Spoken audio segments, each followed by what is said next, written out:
Hey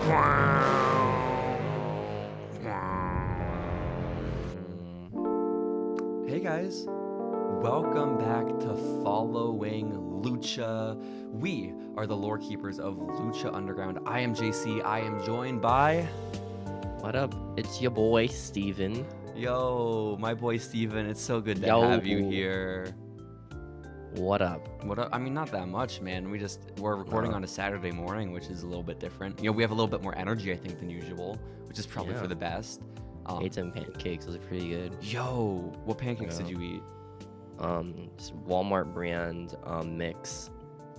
Wow. That's it. I know, it's crazy, dude. Is it like Walmart? Like it's legitimately Walmart brand? There's a Walmart logo on the pancake box. Yeah. That's really I don't know. It's like, what's the Walmart brand? It's like, what's it called? Great Value? I don't know. I don't like that. Do most of my shopping at Walmart. You don't shop at Walmart? I do for wrestling toys, but that's about it, you know? But not for food. Not for food. I don't get the Walmart pancakes, but I might have to reconsider. Steven. Wow. Yes. We are here because we are the lore keepers of Lucha Underground. We will, of course, recap and analyze an episode of Lucha Underground from back in 2015. We are also going to be looking at what else was happening in the world of wrestling back in January of 2015. And then we got some current events to get to, okay? And what a week this has been in the world of wrestling. Wow. What a week indeed. You were just telling me we got an exciting scoop about Big E Langston that everyone has to look forward to. Dude. Let's to me the main event of this podcast. Let's go. That'll be the thing that keeps everyone hooked until the end. The guy's big E news. Again, we're recording this on a Saturday. It comes out on a Monday, but we have breaking Big E news. So no worries. Steven, how do you feel about jumping right into this episode of Lucha Underground? We should probably do it right now. Right now? Okay, let's do it. Right now. This was Season 1, Episode 10, called Law of the Jungle, and it aired on January 14th of 2015. I even having watched the episode now, I can't tell you, I could not tell you why it's called Law of the Jungle. Well, there's no jungle man in this episode, is there? No jungle man, no jungle boy. No jungle dude. No, there really isn't. I honestly... Unless you count the Machine as a jungle, because he was pretty prominent in this episode. Unless I count the Machine as a jungle. Yeah. I don't know what that statement means that you just said. The Machine. Is he a jungle? I couldn't tell you, man. I don't know. Who is the jungle? I guess we'll find out. Maybe that's why we have to do this recap, okay? We're the lore keepers. It's our job by the end of this to figure out who the jungle is. So let's do it. Let's do it. The episode, of course, begins with its recap of last week. Last week was obviously the Aztec Warfare episode, where Prince Puma became the very first ever Lucha Underground champion. And in addition to that, they also show a couple clips of Blue Demon Jr. coming back and beating the shit out of Chavo. So this is fun. This is a great time all around. Pretty cool. It's pretty cool. It really is. It's pretty cool. The intro was so long though, for no reason. Like the recap. It was a long ass recap. Yeah. It really, like, we were about 7.5 minutes into the episode by the time the first match started, which is really awesome. Yeah. It was insane.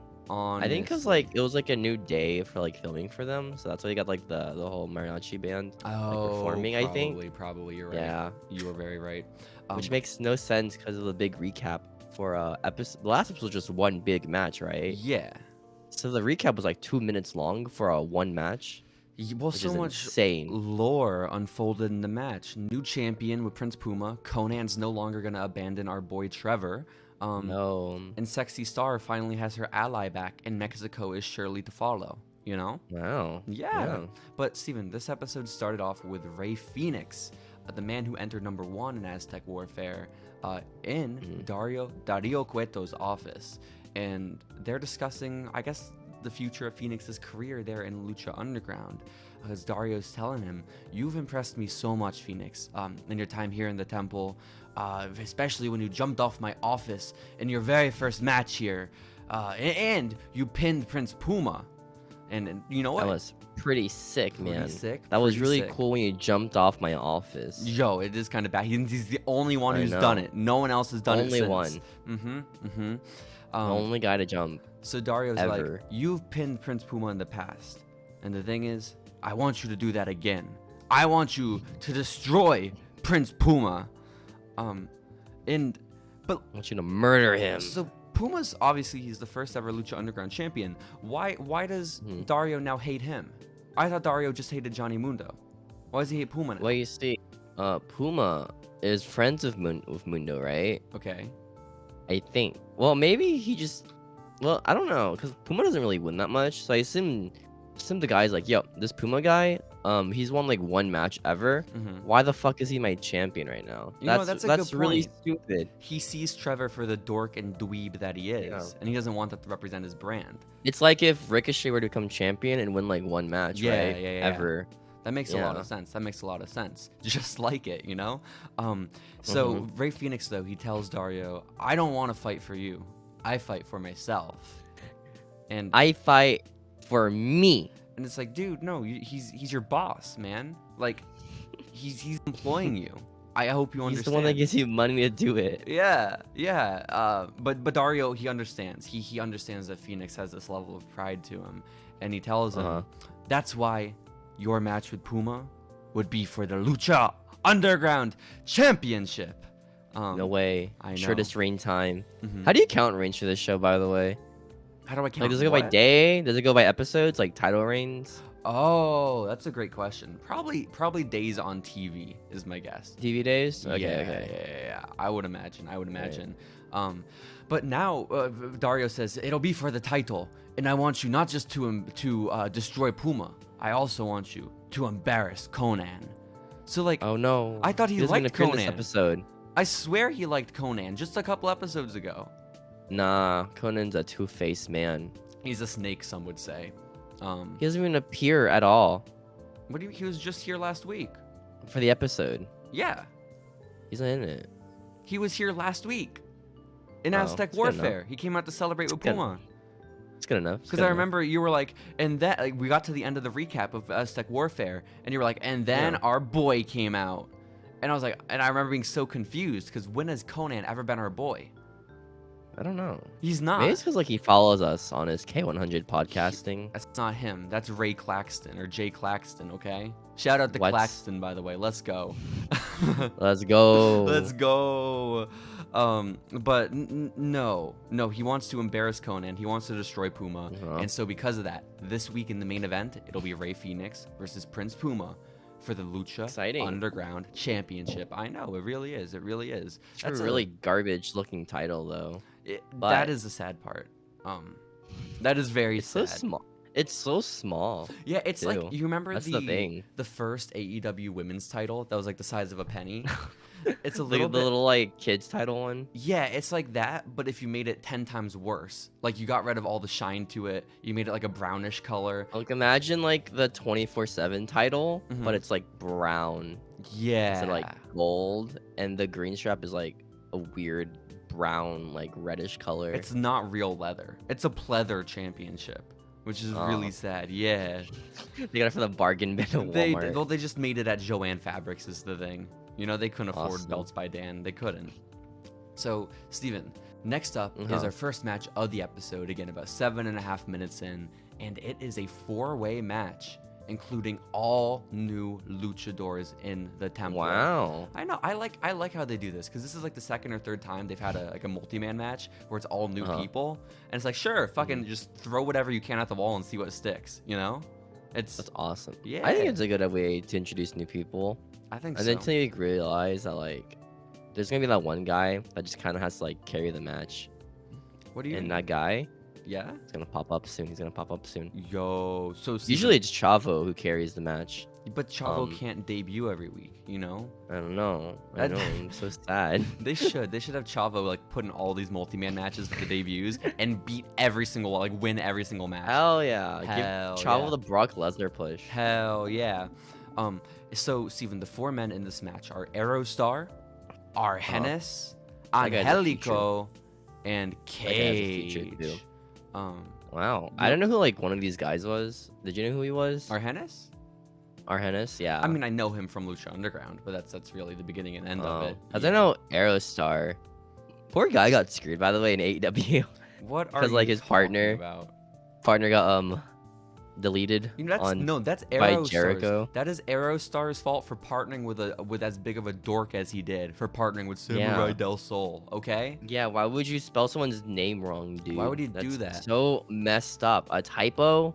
Fuck you. But also Kalisto is just kind of lame, you know? I love Kalisto. You shouldn't. Do you not like Samurai del Sol? Like, I can do so much flips, dude. I really don't. You know, the flips. What? You know, if Samurai del Sol were in Lucha Underground in 2014, 2015, I'd be impressed. I'd probably be a big fan. But I'm past that point, you know? I don't need it. This is when he was in NXT, right? I think so. Like Lucha Dragons and shit like that. Yeah. Maybe he was teaming up with Ricardo Rodriguez for a bit. I don't know. Oh, that would be so exciting. Maybe. No, that happened. I know. I remember you sent me the photos. It looked fucked up. It was awesome. Ricardo Rodriguez in a mask, the luchador version of him. What was his name again? Do you remember? No idea. It's probably you fake fan. It's probably L something. Let's be honest. I thought it was like a really like meta name, like El Gimmicador or something like that. No, like it was something stupid as shit. Lucha. El Lucha. The Fight is his name. Yeah. That's very cool. Fight. That's very cool. So Vampiro, when all four of these men come out, Vampiro says, "Get to know them now. Some of them are gonna stick around. Some you're never gonna see again." Who's it gonna be? Yeah, it's fair enough. You know, I kind of like that stipulation too. But the only man that we are technically aware of heading into this match is Cage, because he's had a couple of vignettes leading up to this episode.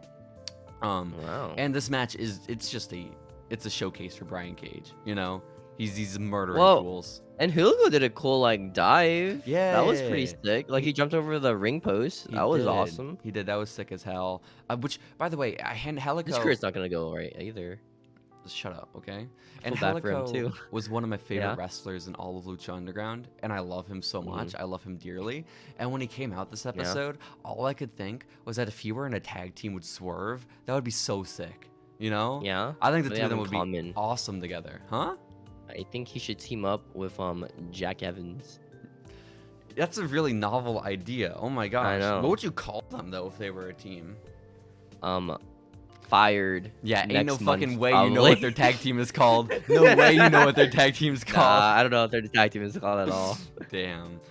You saw that Jack Evans was released from AEW, right? Oh man, big loss. Well, yeah. Fucking don't disrespect Jack Evans like that, okay? That was a bigger loss this week, dude. Very sad by that. Fuck you. We'll talk about it, I guess, later in the current events. But throughout this match, Steven, the guy that we don't know that well, our Hennis, Matt Striker, or no, maybe it wasn't even Matt Striker. It may have been Melissa. Someone on the broadcast team called him our heinous, and I don't know why. Our heinous. Which our heinous. There's no I think it had to have been Matt Striker, because Matt Striker can't read shit in Spanish. He simply can't.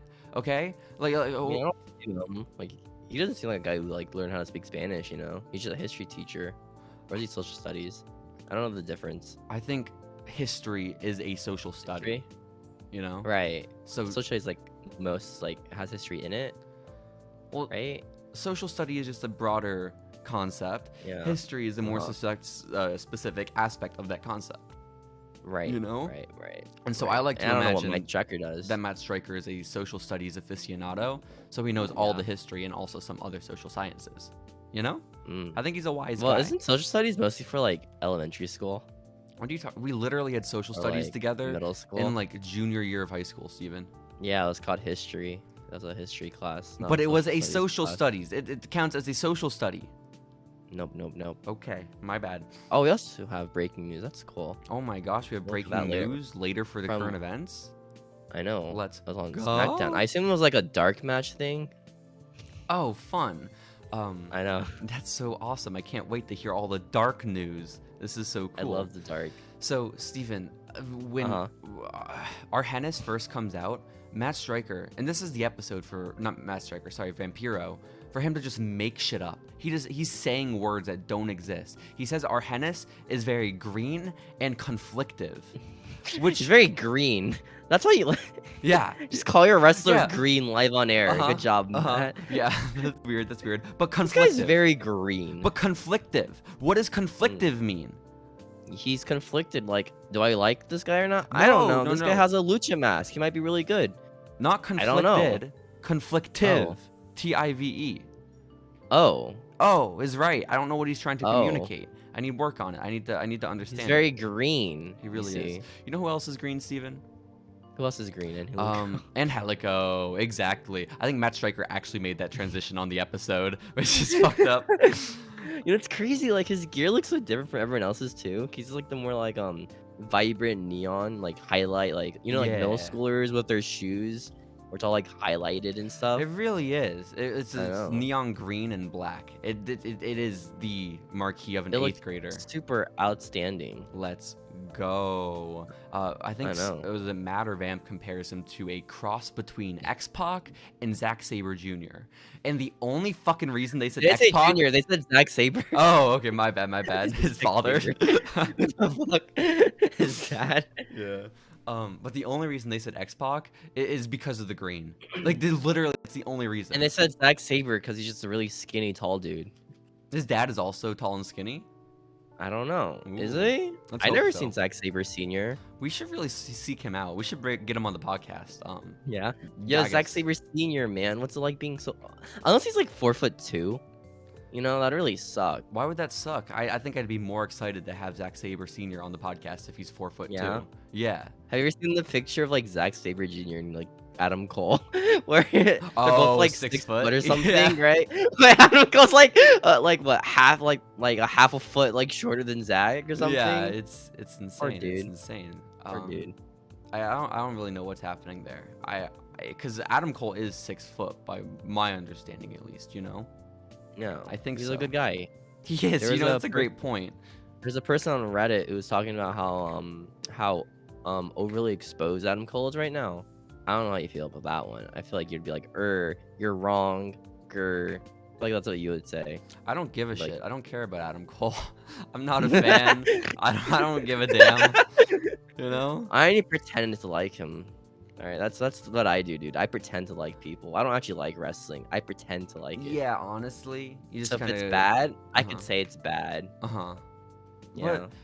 I don't know, man. Like, if someone came out and was like, "Hey, fuck Mr. Cisco. What's he ever done in his life?" I feel like you. Yeah, exactly. That would be legitimate heat from me. Bitch. I'd legit get mad. I'd be like Urza Miller, dude, in Hawaii. Like, yo, fuck you. Punch you in the face. Hell yeah. I'd punch them with for you, Mr. Steven. Cisco, bro. We could punch them together for Mr. Cisco. Hit me up. We should start like a whole Mr. Cisco like Tumblr page. Let's go. Oh Tumblr my is god. very relevant. No. Remember that one YouTube video you sent me the one time, or maybe I sent it to you, of the guy on YouTube who had a whole entire talk show, like a 10-minute weekly talk show, all about Johnny Mundo, John Morrison. And like, does he still do it? No, I don't think he does anymore. But every week he was decked out in John Morrison merchandise, had it all behind him, and it wasn't done with irony. It was legitimately this man was obsessed with John Morrison. He's a really big Jomo fanatic. We do that with the Cholo riding solo, Mr. Cisco. Do you get Mr. Cisco merch? Does he have any on like PWTs or something? There's no way. There's no way Mr. Cisco merch, right? No, there can't be. Again, I can definitely create some Mr. Cisco merch for us, Steven. Like that 90s style, like him on it, the Walmart t-shirts, you know? The Walmart t-shirt, like the outline. Let's go. We need a phrase for him. We need a really epic phrase. I want like Lil Cholo writing solo. Yeah, absolutely. Hell like his like face going like with him like his arms crossed and something like that. With, like what would be behind him? Probably like drugs or something, or money. Drugs. It's just needles. Yeah, that'd be awesome. Needles? Just syringes with like blue liquids. So sick. Blue. Oh my god. No way, dude. There's a shirt. There's a picture of Mr. Cisco I found on the Lucha Wiki, and he's wearing a shirt that says "Keep it gangsta." Yo, oh my shirt's awesome. That's what we'll put on the back of the shirt. We'll put that on the back. Yeah. Keep it gangsta. Keep it gangsta. So that is so exciting. That'll be the first ever Following Lucha merch. We'll put that up. We'll put that up for sale. Hell yeah. We won't use his permission to use his likeliness. Yeah, we'll steal his likeliness, Steven. You're so right. It'll be Mr. Cisco with an S at the beginning instead of a C. Mr. Cisco. That's why SEO, just like the that's how you get away. Yeah. That makes sense. Steven, This match is actually an elimination match, the 4-way. Our Highness is the first out, eliminated with a pump handle face buster from Brian Cage. Sick move. That looked awesome, dude. Next up, Cage lifts up Aerostar and hits him with 5 consecutive power bombs, and then eliminates him. That was kind of like, ouch, poor dude. Poor Aerostar. Yeah, poor dude. I feel like once you get hit by like more than one finisher or something, you kind of just get buried. Well, I mean, no, I feel like it's the opposite. You know, if you're getting hit with multiple finishers, it protects you in a way, right? I think it depends on how you sell it, to be honest. You know? I guess. Because sometimes you look like pathetic at the end of it. Yeah, that's fair. That's fair. Yeah. Well, then it came down to just Angelico and Cage. There was a discus lariat across the throat of Angelico. He was also eliminated. So, dude. Brian Cage wins. And I got... He has so many finishers. He does. He has so many. I got terrified after this match. Why? Because he picked up a microphone. And you're like, oh shit. I was terrified, Steven. He picks the microphone for like 1 second. He's like, oh man. No, you're so cool. You're so cool, dude. Well, because I've surely told you about this before, but I always think back. Brian Cage used to always wrestle at a promotion here in Austin, Texas called Wrestle Circus. And he was like their world champion for a while. And he had an intergender match for the title one time against Tessa Blanchard. And after and so after the match, and it was an amazing match, by the way, between Tessa and Brian Cage. And afterwards, Cage got on the microphone because he retained his title. And he was the bad guy, obviously, in the match, right? He's a big, gigantic, roided out dude fighting a woman. And a small woman at that. And so he gets on the microphone. Tall. He's big. Yeah, he's not. I wouldn't say tall, but no, he's big. No. But he gets on the microphone afterwards, and he's continuing to be a bad guy because, you know, that's his character, right? But then he's like, okay, I'm gonna cut it out, you know, because like honestly, I have a lot of love for this woman, and like he starts like being very nice to her, and I'm like, oh, okay, like that's sweet. But then he just decides, okay, enough of that, and he goes back into character. Is like, give it up for Tessa Two Titties, and he like points at her and like starts being mean to her again. You're a titties, get it? Because you're a woman. But then, honestly, he decides Two Titties isn't a bad name. She does have two titties. No, it's anatomically accurate is the thing, and not. Yeah, we need to give more credit to Brian Cage for that. But then after he starts fucking healing on her again. He's like, okay, no, actually, I do love Tessa. I love Tessa, and then they hug. But like, it was the most confusing thing ever. Like, what the. Maybe you're just not smart enough to understand the how. I don't know the word, not facetious. The Keith Lee vocabulary that Brian Cage has, you know. Oh. Just the amount of speaking ability and prowess of the Brian Cage, the machine. Maybe you need to learn how to speak machine. You know, like, can you speak machine right now to me? What does 00110111010 mean? That's a really great question. Oh man, I'm gonna take a guess here and say that means ass, feet, and pussy. Am I right? I think I'm right. You know Brian Cage's comment on Melissa's post, right? What? Brian Cage, I think it was on one of Melissa's Instagram posts, and I could be getting the story very wrong. His lovely wife. But he commented on her post about how much he loves her ass, feet, and pussy, which is cool. Was it like a thirst trap post too from Melissa? Probably, yes. Awesome. Yes, and then Melissa put out a post about loving Brian Cage's. I don't remember the exact wording. It was like his juicy cock. Or his something like that. They're an insane couple of people, Steven. They're not mentally sound. I mean, Melissa's like super jacked now, which is like insane. She is, but like she's bodybuilder kind of jacked, where it's like creepy, you know? What? Yeah. I think she's a very strong woman. Stronger and sexy star. Ain't no doubt in my mind. Steven. Oh, speaking of strong women, I learned that Rhea Ripley has like a big like fan base of, wow, this woman's very strong. I want her to hold me. Yo, I want Rhea Ripley to hold me too. I mean, I do too. No, kind of. I lied. I don't want Rhea Ripley to hold me. She scares me, Steven. Why? She's just a big woman. She's scared of big women. Yeah. Did you hear the news, by the way? What's the news? Who Rhea Ripley's dating? Who's she dating? You don't know? I don't know. I know she's dating some other dude. I don't know if that's the same dude. She's apparently dating Buddy Matthews. What? Yeah. I like how you don't believe me. You looked down at your keyboard and started looking it up. No, I swear, Buddy Matthews and Rhea Ripley, they're the new it couple in wrestling. No way. I promise. They were training in a gym together. Oh my god. Speaking of dating, there's a rumor that Gigi Dolan was dating was it Waste Blakely? Who's the other guy from the Rascals? From the The Wesley? one who got like fired recently. Oh, not Wesley, Zach the one who got Wentz? fired. Yeah, apparently rumors Gigi Dolan's dating him. Cool. Or something. That's I like awesome. Gigi Dolan. I seen a match of her where she had a tampon that she used as a weapon. Hell it was pretty sick. yeah. It was a used tampon. Hell yeah, it was. Do you know who she was fighting in that match with the used tampon? No idea. Who was she fighting? A woman named Tuna, which is That's an awesome name, honestly. it really is. Who's the wrestler we saw like in the ROH show? Was it Cheeseburger? Cheeseburger? Yeah. Yeah. Cheeseburger's awesome. I think that name's kind of sick. Tuna. It's badass. Cheeseburger and tuna. That's a mixed Cheeseburger tag and made in tuna. heaven. Oh my god. Bro, you smell like tuna right now. Dude. Yo. Yeah. But no, the point is, I can't wait for the mixed tag match of Rhea Ripley, Buddy Matthews versus Io Shirai and Evil. I think that'll be a grand old time. The AEW Mixed Match Challenge 2. Let's I'm excited for it. Go. Oh my gosh.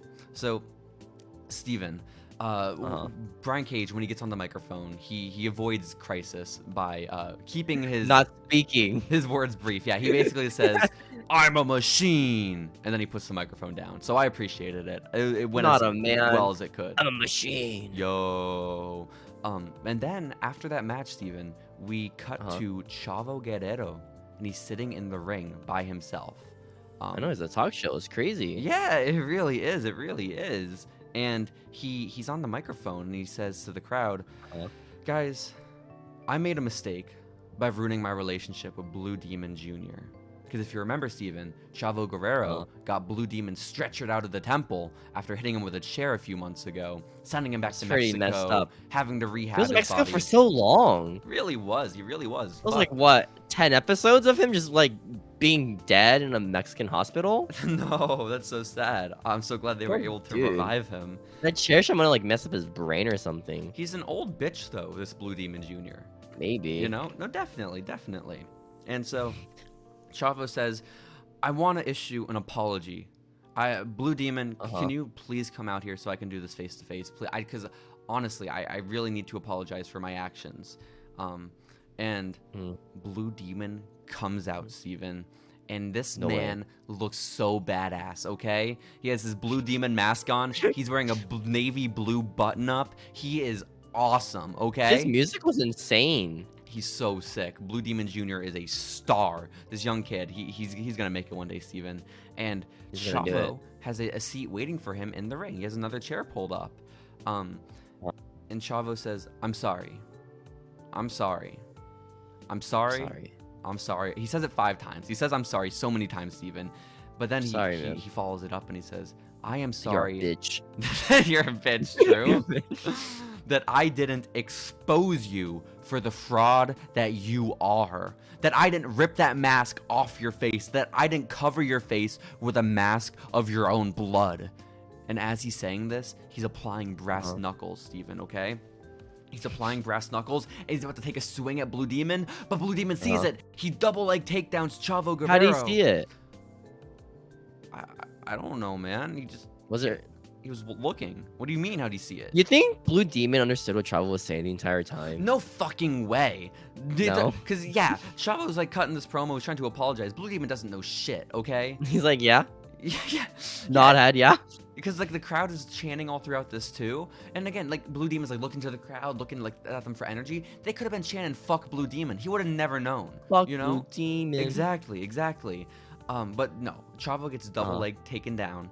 It's a ground and pound. He's getting kicked, and then Blue Demon gets the chair that Chavo was sitting in, and Steven, he delivers the gentlest headshot I've ever seen in my life. Chavo got his hands up. It was sick. He's like, all right, gotta protect the face. Blah. And then Blue Demon goes like that. Just the lowest velocity shot to the head ever seen, ever. WWE shot. Hell yeah. And You then want to get that brain damage, dude. That, was it PT or whatever it's called? CTE? You don't want that. Chronic CTE, traumatic encephalopathy? How You do don't you want not that, know? man. You don't want Yeah, that. exactly. The C stands for Chavo. Hell yeah, it does.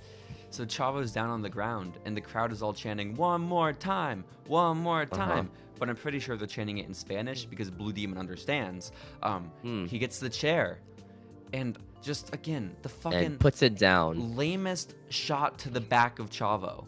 Just so gentle. Which is Guy's a safe worker. He's a worker, yeah. know? He's a true worker, Steven. Maybe in canon, the brain damage he took from the chairs from Chavo, it kind of like rearranged like his ability to do chair shots, and it's like traumatic whenever he holds a chair, and he can't do as much like strength as he should be able to do. You're right. You're right. That's the Maybe lore. it does more emotional damage to himself than it does physical damage to Chavo, even to re-traumatize himself. Like, think about it. Like, if he's hitting Chavo with a chair, isn't he just as bad as Chavo is? Well, maybe no, it's worse. Retaliation. Maybe. If someone does something bad to you, you're supposed to do something bad back to them. Well, remember, he's done more to Chavo now with the 2 chair shots and Chavo's 1 chair shot. That's not true because, again, mathematically Blue speaking. Demon's a great worker. He did them very gentle to Chavo. And when Chavo did it, he fucking got Blue Demon stretchered out of the arena, you know? So, I don't know, man. I don't know. What might be too far is once Mexico finally shows up on foot to the temple, when they start beating the shit out of Chavo, maybe that'll be a little bit too much. All of Mexico. Yeah, all of them. Every single one. But Steven, after this segment where Blue Demon Jr. Beats the shit out of Chavo in the kindest way possible, we have another match. We have a rematch, a match we've already seen a couple of times here in Lucha Underground, and that of King Cuerno versus Drago. This match is insane. Yo, it is. Vampiro is so aware of that fact. He says, this rivalry has gotten to the stage that you can't differentiate who is the leader of the pack, who's going to be the hunter, and who's become the hunted. And I only wrote down that quote because he says differentiate, which is not a word. I think it's pretty obvious which one's like which, right? Well, no, because they're 1-1 in their record against one another, Drago and King Cuerno. Actually, Drago got pinned by Cuerno last episode. I guess so, but that doesn't count. Because neither one of them won that match. You know, it was a pinfall, but King Cuerno also lost. You know? Sure. It what was. Do you say? But I Hope, guess dude. technically he had pinned Drago twice. You bring up a good point. But in singles competition, they are 1-1. And Matt Stryker says this is bound to be the defining match in these two men's rivalry. Vampiro disagrees. He says, "No, I'm pretty sure this is gonna last for decades." Nah, it's gonna be like that one It's gonna be like that one Baron Corbin feud of Roman Reigns. It just lasts forever. Yeah, They're gonna end with a dog food fight at the end. It's gonna be awesome. Oh my god, I forgot about that. Yo, that'd be so sick. That'd be so. That's also the last time where Roman Reigns got pinned, right? It was by Baron Corbin in that feud, which is insane. That was so long ago. It really was. So, god damn it, Steven, why are you bringing that shit up? I don't. The dog food match? Yeah, I love that match. man. That was before the tribal chief became a thing. That was back when it was like the big dog. Yeah, I'm well aware. Woof. Woof is so right. So, I don't know. Vampiro, by the way, during this match, starts just talking about how he's had a lot of experience boxing in Mexico, which I don't know if that's a shoot or not, but I hope it is. And this is the obvious reason why his brain is so fucked. Oh my gosh. I just got a memory for Wrestling Society X I saw last week, right? It was a Vampiro match versus X-Pac for the X Society X Championship, right? Make some noise? I think it was like a street fight or a fight match or something, right? Okay. And Vampiro does like a tombstone, I think. Hell yeah. On X-Pac. Hell yeah. On a casket. Hell and then yeah. Then it explodes. Yo, that's badass. Oh my god. That's a lot of damage, Steven. That's a lot of damage, and I know you're frozen right now as I look at you. Oh, you're back, Steven. Welcome back. Yeah. That was the time I saw Vampiro just destroy X-Pac in a street death match or something. That's so. It was insane, dude. Beautiful. That is so beautiful. That's not the time that X-Pac tore his asshole, is it?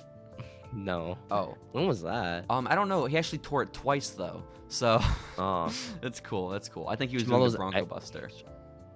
All those Bronco Busters, man, it destroys your anus. They add up. They really do. They do a number. Dude. By the way, King Cuerno, eventually at one point in this match, is laid out on a table that he himself had set up. When he set it up, by the way, Vampiro says, it's like he's setting up a buffet of Mexican food, which is cool. Drago. They're eating nothing. Oh, what? Is that They're eating nothing. is that like political commentary on Mexican food? What are you doing? No. What? You know what I realized about tables in wrestling? What? I've never seen a table that's used in wrestling used for real life, like ever.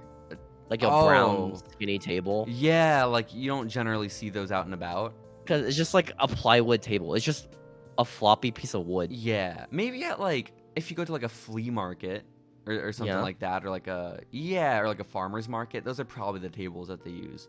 But usually they cover them with like a cloth, you know? Oh, yeah. I see. Yeah, that's what they should do for wrestling. Flimsy. They should cover them with cloths in wrestling. Put a cloth, yeah, on the table. I think so. You put the table out. All right, I gotta put the cloth on, guys. Hang on. In order for it to officially account in a tables match, there has to be a properly applied tablecloth. That would be badass. Oh my goodness. Oh my goodness. It's gonna be a gimmick match on like WWE in a few years. By the way, there's gonna be like some like was it like maid gimmick or something? Like, all right, the first guy to go through a table with cloth on wins, guys. You know who could like just kill a maid gimmick? You know who could work that shit so well? Who could work a maid Fandango. Okay. Fandango with a maid gimmick. That would be so sick. Okay. I'm pretty sure that's happened, right? Or just the maid, or no? I hope so. It might have. I would really hope so. If it has, I need that image in my life. I really do. Please seek that out. And if you can't find it, Steven, please Photoshop it for me, okay? Because that'll be our first line of t-shirts. Mr. Cisco, Solo Red and Cholo, or vice versa. Then also Fandango just as a maid. I think that would be beautiful.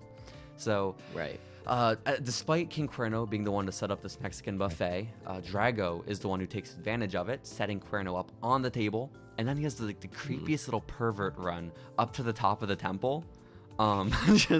He runs away from Cuerno up the stairs, and he's on top of Dario Cueto's office. Well, you see, I think in lore, he's like, yo, that Ray Phoenix guy, that guy's getting pushed. Exactly. Because he jumped off a building. I gotta do the same now. This fucking brown nose Drago, you know? He's kissing ass with Dario, and I get it. I would too. With his tongue, though, dude? It must be, like, really nice. God. Are you implying he's not a brown nose, he's a brown tongue, Steven? Because that's disgusting. Brown tongue, man. That's really gross. What do you mean? So he's on top of Dario's office. I think, oh my god, what's he gonna do? A shooting star? Is he gonna do a 450? What the fuck? Dude just fucking face dives. His fucking belly flops off. I don't know if that was shoot or not, because like the way he landed, his face just like went on the concrete. Like, oh my god, what the fuck? This is awful. Went a little too far, so like too much of his body was hanging over the table. Just face smashes fully and totally into the ground. Was that like supposed to happen? Because I assume it was supposed to be a double count out. But the dude just like died, like legit. Yeah, dead. You bring up a good point, because it was the end of the match is a double count out at that point. Like medical personnel comes out, the referee calls off the match because again it gets to a count of 10. Both are still out there, and I guess maybe he was supposed to smash his face, but like I don't know how you fake that, man. Although canonically he has wings, right? Drago. Canonically, right? I don't think so. I don't think he does. I remember him having like a vignette where he had like wings in it. It was like, what? Why does he have wings? I think that's kind of like the Undertaker's wings, you know? They clip onto his back. Sometimes exists. It's a clip-on wings. They're clip-on wings. That would be such a sick action figure, a Drago figure with the wings. Oh my god. Yeah. Oh, I wish. Do they exist? No. Does this exist? Lucha Underground figures? No. I wish they did.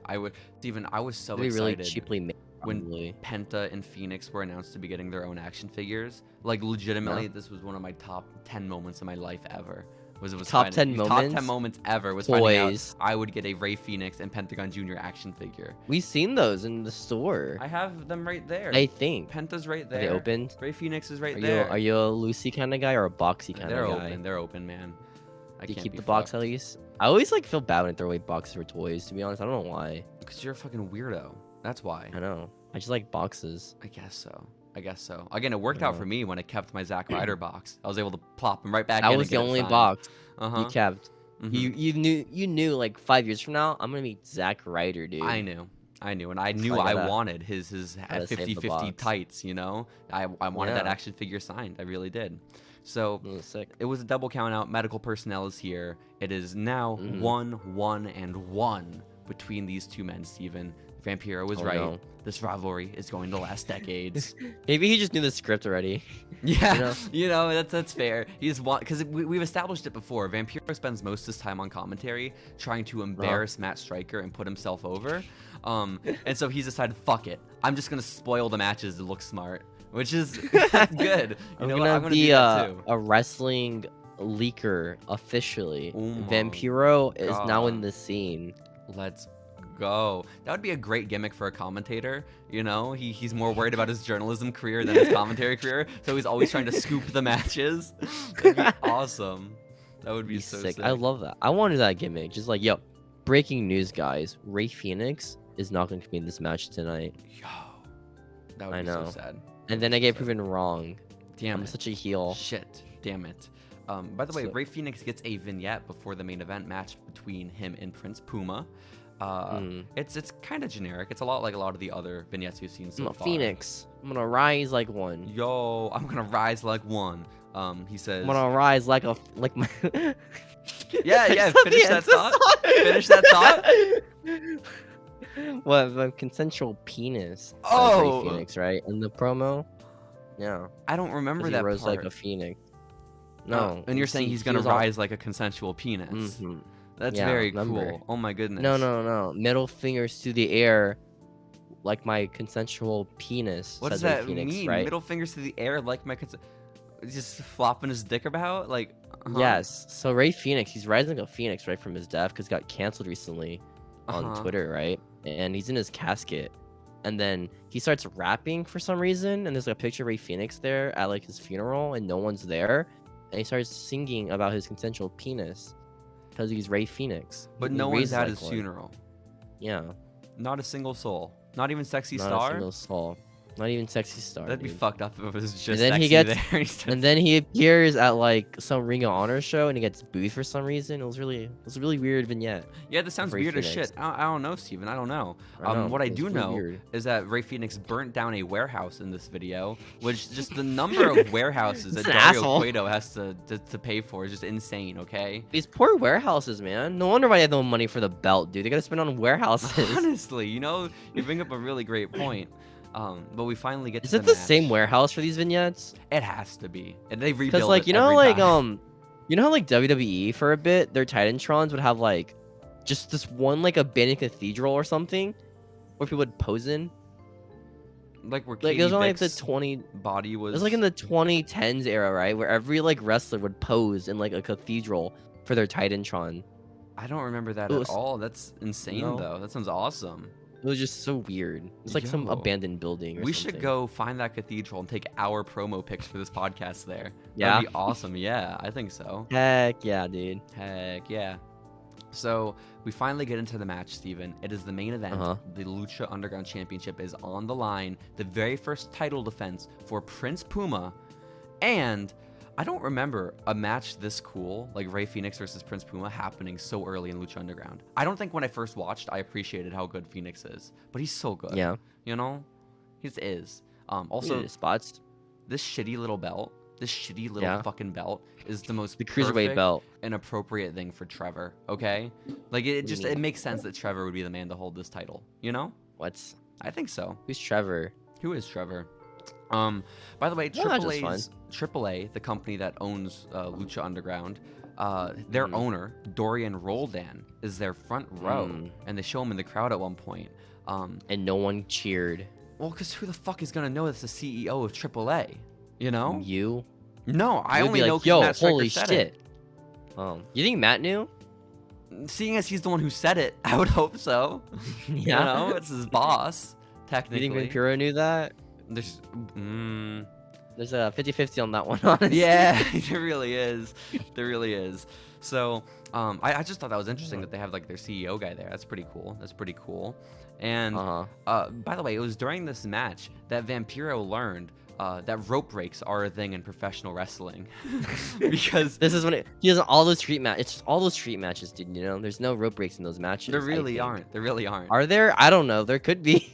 I mean, yeah. I don't know what the fuck's going on. I've never seen one. I'm pretty sure the rules for every single match stipulation change on a match-to-match basis in Mexico, just depending on what's convenient. There's no consistency with it. No, no, I don't believe. Make up for the storyline. A little bit.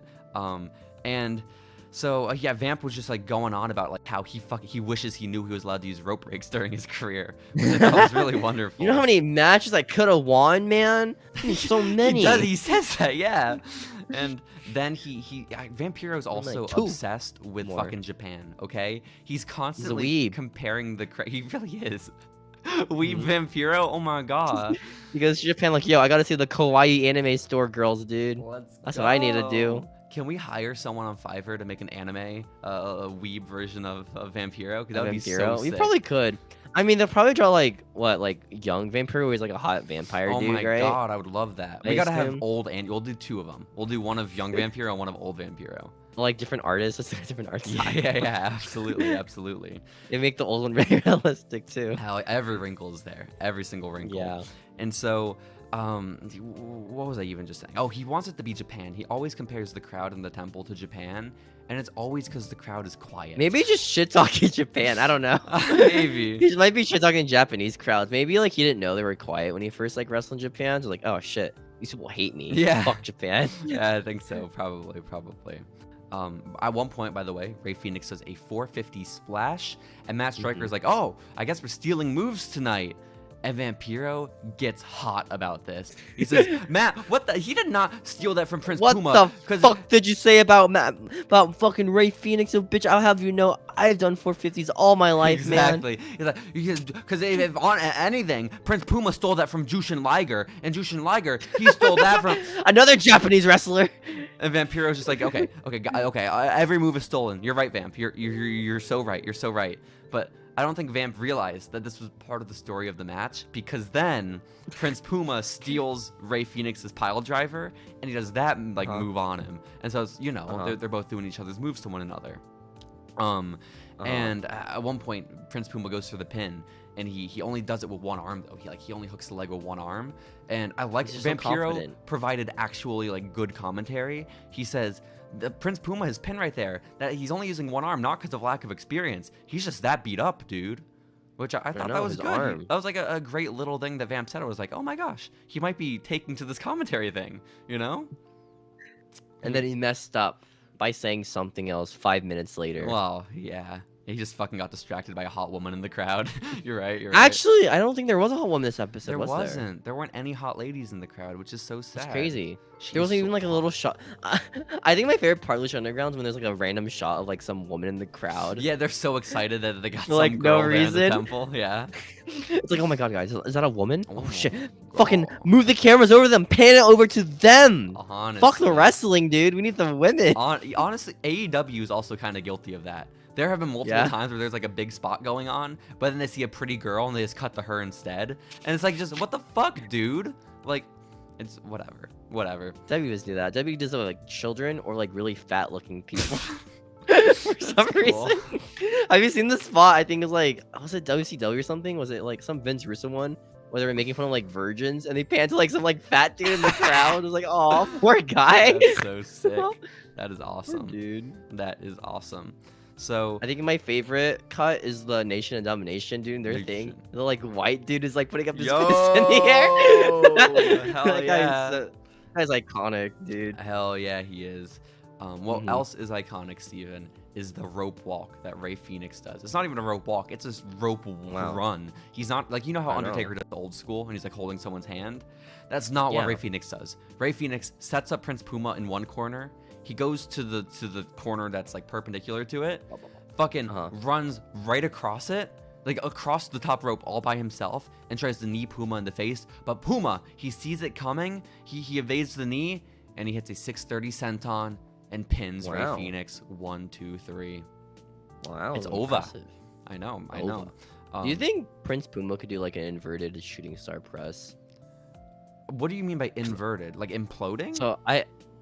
So like I've seen this move in the game, right? And I looked it up. It's an inverted what's it called? It's not a shooting star. I lied about that. It was an inverted Phoenix splash where like midair they just flip around. It's insane. Look it up. It's crazy, dude. I'll let you send it to me. But an imploding star shirt. Hawk do it. I've definitely seen. I think it's I've seen someone do an imploding shooting star press. You know, like where like instead of facing out to begin with, you turn backwards and you leap backwards and then you fucking flip your body in midair. It's crazy looking. Yeah, that's the one. That's the one. I think it's insane. That's it just looks an like imploding shooting star. How's that a Phoenix splash? Phoenix splash has like a corkscrew in it, doesn't it? It does have a corkscrew in it, though. That's the thing. Like the spiral tap or the spinal tap? Yeah, I don't know. So many moves. There's so many. How many names can you give like a move where you just jump? You know? Are you talking about the so AJ many? Move? The AJ move? Is that what you're talking about? No, not the AJ move. I'll send you a picture of it. Let me try to find it later after the podcast. Okay, you do that. And we can react to it live on air. Yo, by the way, after Prince Puma retains his championship, he gets up to celebrate. But Steven, guess who comes out? Who comes out? It's the man from the 559. No way. Call him Cage. Why the 559? That's where he's from, dude. What do you mean? Did they just didn't want to say California anymore? They fucking yeah. It's just the LA area code. That'd be so funny. Oh my god. But no, I honestly I love the 559 being billed where he's from. I think that's like the coolest thing ever, and I hate that they don't do it in AEW. Like it's so what sick. What do in AEW? It's just from California. Yeah, maybe he's from FTW world. I mean, I don't know. When was the last time Brian Cage wrestled in AEW? It's been a while. He was at Ring of Honor though. Remember? He fought Ninja Mac. So I don't remember where they billed him for that, but the 559 is the place to be. It's the place to be. He comes out, Steven, and he beats the fuck out of Prince Puma. Okay, just little baby man, I'm gonna beat you up. He pulls his straps down. He hits a discus lariat. He does a slam, some power bombs. He's a machine, Steven. The big push for him. It really is. It really is. Matt Striker says, it's clear that he's positioning himself to be #1 contender to Prince Puma's title. And he says he's simply a man known as Cage. Well, knowing Dario's probably like turned on by this Cage guy, right? Just beating up people for no reason. Oh my god, I would imagine. Awesome. Are you not turned on by this Cage guy? He beat 3 guys already, and he beat up my champion. Sick. Oh my god, he knows how to impress. We know who the real brown nose is. Oh my goodness. He's pretty awesome, dude. For Brian, sure. I want to see a #1 contenders brown chest man, Drago and Brian Cage. You know. Yeah. And they're both trying to impress Dario's sitting ringside, and the two of them are just fucking slitting each other's throats. Drago's just like dead with his head just combusted that with would be blood or something. So sick. That would be awesome. But Brian Cage, he dominates, and I imagine that's what they're setting up for is Cage to come in and fight Puma for the title, which unless should be exciting. He just forgets about it, and he just doesn't. This doesn't like add up to anything at all, and he just beats up Puma for 1 week and then forgets about the story. Maybe because earlier during the Fatal 4-Way that Brian Cage won, Matt Striker says Brian Cage, he's not that bright, and most people his size aren't. So maybe he like is Ryback. Just kind of dumb. Yeah, maybe he's a Ryback. I'm a stupid fuck. Sure. You know, I hope you know that one woman who appears every so often, every episode except for this one. She is so hot. I hope they just drop that forever now. Steven? So it just adds up to nothing. Steven, I don't want to spoil Lucha Underground for you. Oh, That's what they do. They just drop it. Steven, she might come back after this episode 1 or 2 more times. They never have a payoff. It's just a drop story. I don't know. Maybe she's from like Japan or something. I honestly don't know what the deal is. But she's gone. She's gone. Just gone. Yeah. They didn't know how to do it. It's like WWE. It's like, oh shit, how do you end this storyline? Fuck, I didn't plan this out. Shit. Which is so weird when you have a show that's as pre-taped as Lucha Underground. You know, like we should be able to get these worked out. We should be able to have all the visas. Maybe her cleared, visa didn't like. Maybe her visa just expired or something. It's like, oh well. Maybe so. But I think my takeaway from this episode as a whole is that commentary is getting better. Maybe it was just because there was no Katrina and there was no hot girl in the crowd. But Vamp and Matt were a lot less creepy than usual. There were a lot less distractions of them just talking about random bullshit during the match. Right. Aside from during the main event, That's the worst commentary, by the way. It's when they get distracted like mid-match. Yeah. It's like, dude, what the fuck? Why are you talking about biscuits or something? Why are you talking about Talk Fit Finley, Arn Anderson, and Booker T? All of whom they did talk about in the main event, by the way. There are like some AEW matches where the commentators kind of bury the talent sometimes. It's usually on the dark matches, I think, where it's like, I remember some guy did a flip or something. Taz was like, how long did you practice that move? That's funny, like, though. Come on, I love that. Taz. I'm never gonna be upset at Taz. I can't be upset at Taz. Yeah. He and Apparently Excalibur are RVD. incredible. Apparently RVD just buries Taz a lot, just being short or something. We should Like, stop a lot of being so interviews, short, honestly, you know. RVD's like, yo, Taz, this guy acts like tough as fuck. This guy is short, dude. This guy is so tiny. He's kind of tiny. He's kind of tiny, Steven. There isn't any lie about it. There isn't any lie about it. But I don't know. I felt like this was a good-ish episode of Lucha Underground. You know, it was like, yeah, a good match. Good matches.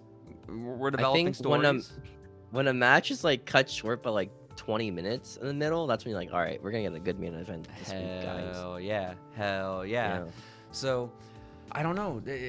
Should we start grading the episodes of Lucha Underground, or is that too gimmicky, Steven? You know, because I feel like we never have enough closure at the end. I feel like for grading, it's like when you grade something at like a certain like grade, and something else is the same grade. Okay. Yeah, that's fair. It's kind of weird, you know what I mean? Because like, are they both the same, or am I just feeling that way? What if we just smash or pass the episode? How do you feel about that? Smash or pass? Yeah. Smash or pass every wrestler. We should do that. Okay, yeah, absolutely. We should pick one wrestler per episode who we should smash or pass. I guess this episode we can do in Helico. Smash. Helico? Yeah. Oh, It's an easy smash for me. I think. Oh, I don't know. Well, right now in Helico, or like Lucha Underground in Helico? Who the fuck is in Helico? In Helico. Who the fuck is in Helico? Angelico. I mean, some people do call him that, yeah. Yeah. Angelico. Oh my god, Angelico is here in Daly's place. That's a girl wrestler from like some like shit indie show. Like, oh my god, it's Angelico. That's crazy. Go. So smash or pass, Steven? You're avoiding the subject. I don't know. Like current day or 2014, 15? 2015 in Helico. Probably smash. That guy can fly. Let's fly really high. Go. This is gonna be mostly smash, by the way. I assume. I don't know. Like if I had put Sexy Star out there, easy pass. You know, that's not official. I don't want to make that decision quite yet. But right now, easy pass. Yeah. Yeah, I think so. What if they appear more than once on this like smash or pass list? We can do that because we can change whether or not we want to smash or pass. We can make up the rules as we go. Yeah, exactly. Yeah. So, Steven, I think it's about time we start looking at what else was happening in the world of wrestling in 2015. Let's get to it, okay? Was it January like 14th? It was. Right? Yes. Let's go.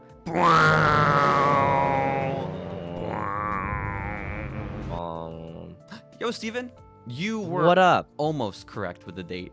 It was actually January 14th of 2015. No, I know. 1 day off. You were 1 day off, which is devastating. Oh man, that 1 day, man. That's the day I lost my smile. January 14th, 2015. No, I'm so sorry. What happened?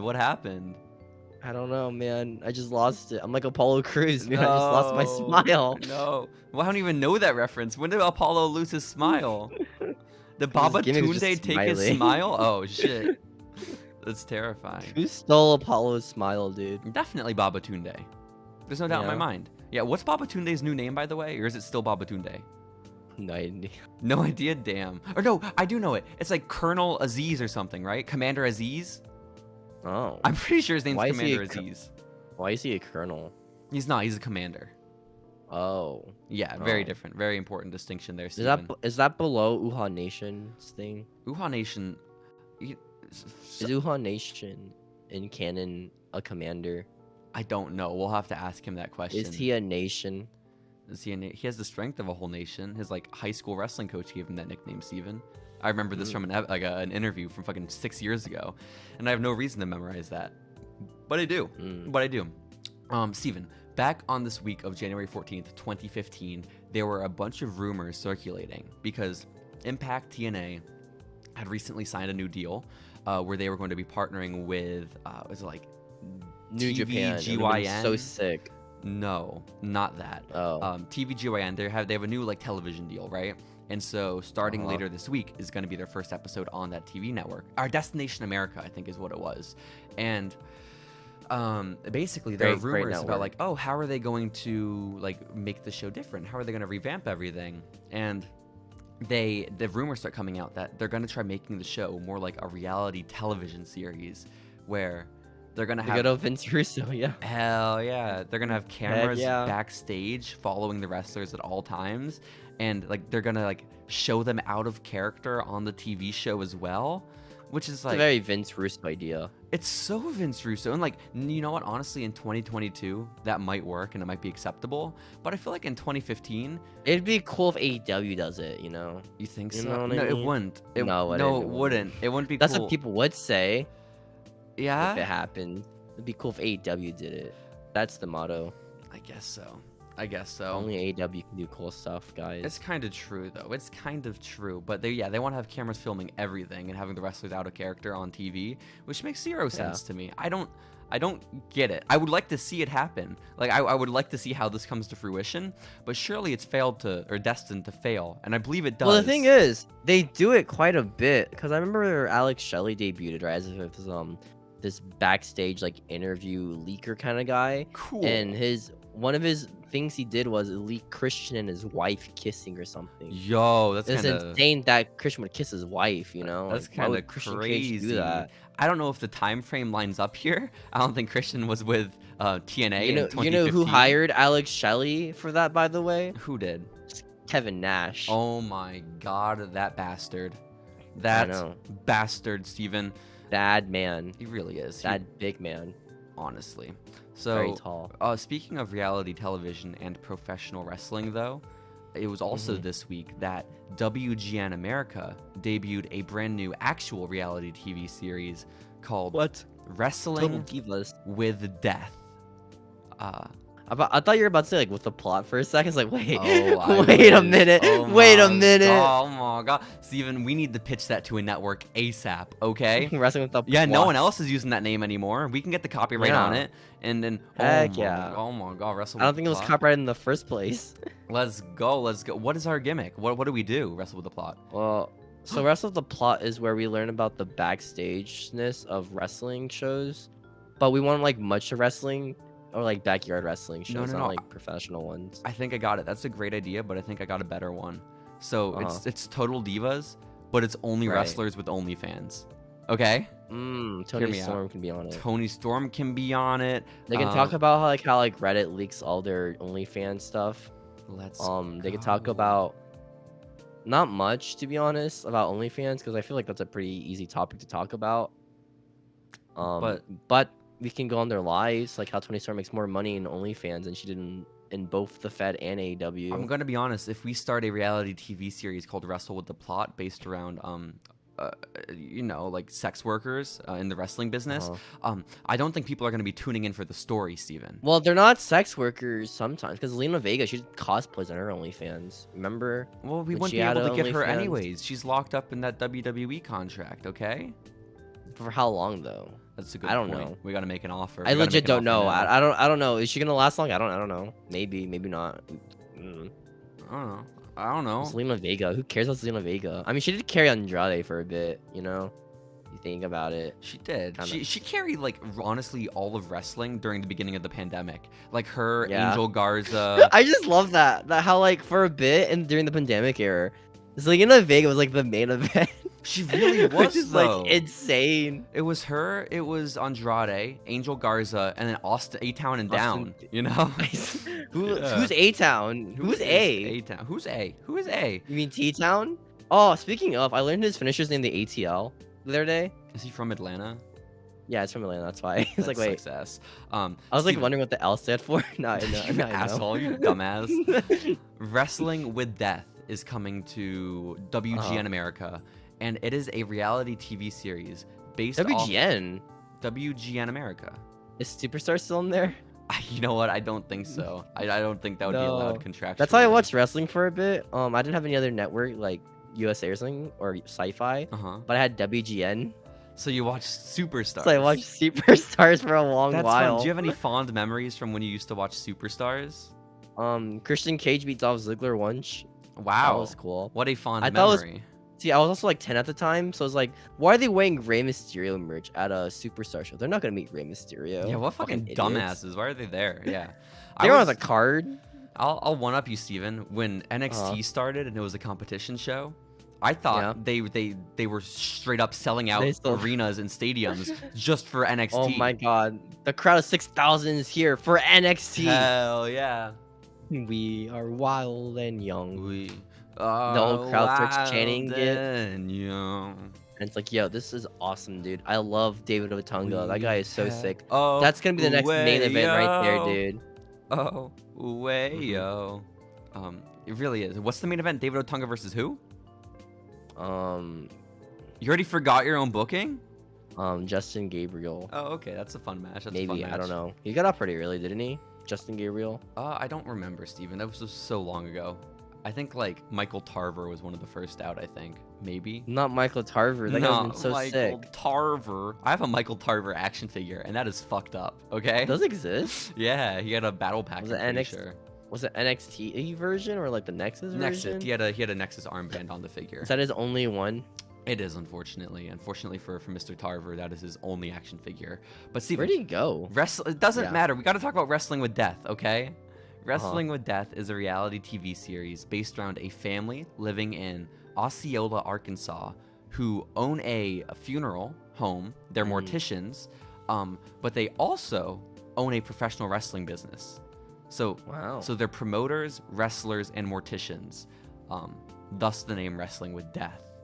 And it looks shitty. It looks bad. And who's dying? Well, the people they're burying and having funerals for, you know? Right. Yeah. Because I'm pretty sure morticians, are they the people that work in the morgue and like do autopsies, or are they the ones that just like put on the funerals? guys who made the caskets. Maybe. That's what I was thinking.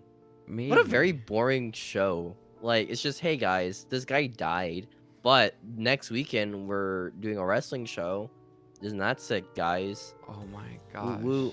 Woo is so right. Well, like, where does the drama happen there? Like, what are the comic mishaps? Like, oh no, maybe, like they have a casket match, but they forgot to take the body out. Just a guy in a casket. That's cool. That's cool.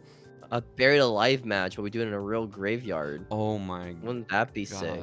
That would be awesome. That would be awesome. I hope the casket doesn't explode. That would suck. The AJ and Undertaker match not in a real graveyard? Honestly, you could tell me either or, and I would believe you. I can't imagine it was a real graveyard because they're like, imagine like your fucking dad or your grandpa is buried in that graveyard, and then you show up one day to put some flowers down, and it's fucking Mark Calloway and what's AJ's real name? Alan Jones there. Why do people have such shitty names? Okay. And was it Fred Ferguson or something? Tex Ferguson? Tex Ferguson's there too. Oh yeah. He died. Carl. Canonically, that's how they die. By the way, I love that. Of course, Carl Anderson took Undertaker's last ever tombstone, which is crazy. That's some crazy shit. That's not gonna last long, is it? I don't think so. You think they're gonna have for a bit? It was Hunico who took the last tombstone ever. Oh, I miss Hunico. Or was it Chokeslam? We need to get Hunico in the crew. Honestly, what the fuck are we doing? Yeah. Well, Hunico, he's really popular right now, right? At Sin Cara, so, probably won't be able to get him. Because Sin Cara's actually like really big in Mexico apparently. Which one though, Mystico or like WWE Sin Cara Hunico? WWE Sin Cara Hunico. Good for him, I guess. Like that's why he was so hired for like a long while, because he was like the most popular like wrestler for a bit in Mexico, only in Mexico. Let's go ahead and get Camacho then. I think he might be a bit more attainable. You know? Yeah. Yeah. That's my boy. So. That's the bike guy, the guy who doesn't ride the bike. I think. Did he ride the bike? Yeah, he rode the bike. Did he? He rode the bike. Yeah, okay. he was the one who was Or pushing was it those pedals. No. Okay. It was Camacho. It was he Camacho. was the pedal pusher. Hell yeah, he was. So, yeah, we're gonna check out Wrestling with Death, right, Steven? Yes. Okay, we're gonna do a special on it because we need to do a yeah. special soon. I think next week. I don't know because we did 5 episodes of regular Lucha before we did the first special. This will be our 5th. This will be our 10th episode of We have a Lucha backlog Underground. of specials we should watch. We have a shit ton, Steven. And there's one more. Because this week in wrestling, instead of them airing the regular episode of Main Event, they are instead having a special. It is called Santino Marella. What? Main Event's a thing right now? Yeah. Oh. It's 2015. Why wouldn't it be a thing? Oh. Like, this is the era in which Main Event was probably at its most successful. Was it? I remember the Yes. first episode was like CM Punk versus Sheamus or something. No, you're thinking of like Saturday Morning Slam, aren't you? Why would that be on Saturday Morning Slam? I don't fucking know, man. Sheamus versus CM Punk? None What? of these shows should exist. I don't know. Main Event though, Steven. It's not happening this week. They said fuck that shit, and instead they are We airing didn't film it. Santino Marella's Royal Rumble Lottery Special. And That sounds like an indie show. it really does. It sounds like something they would have like on the collective WrestleMania weekend. And so Yeah. I looked it up online, and it's on Peacock. So I pulled it on up, Yo. and it is just an hour-long by the numbers video hosted by Santino and Kane. But Which Kane? corporate Kane, of course. Oh, sick. Uh-huh. So I want like Demon Kane. I've been so funny. I'm like, yo, Santino, shut up, dude. We gotta count the numbers. I feel Using like math. The corporate devil's favorite Kane number. is 1,000 times lamer though, you know, and it works a lot better. It works a lot better. But I was expecting something so much more. It was legit. It was just by the numbers with Santino doing the narration. Dude, just imagine like being a little child who can only watch Main Event, right, as their wrestling intake for the week, and just seeing Santino just talking about the numbers of wrestling with Hell Kane. yeah, hell yeah. That'd be Like, fun. what the heck? I wanted to watch Zack Ryder versus Ricochet, dude. This sucks. This does suck. That's a dream. I don't know if match. Ricochet exists at this time because he's probably in another company right now. But I don't think so. I don't think so. it could exist. I don't know. No, no way.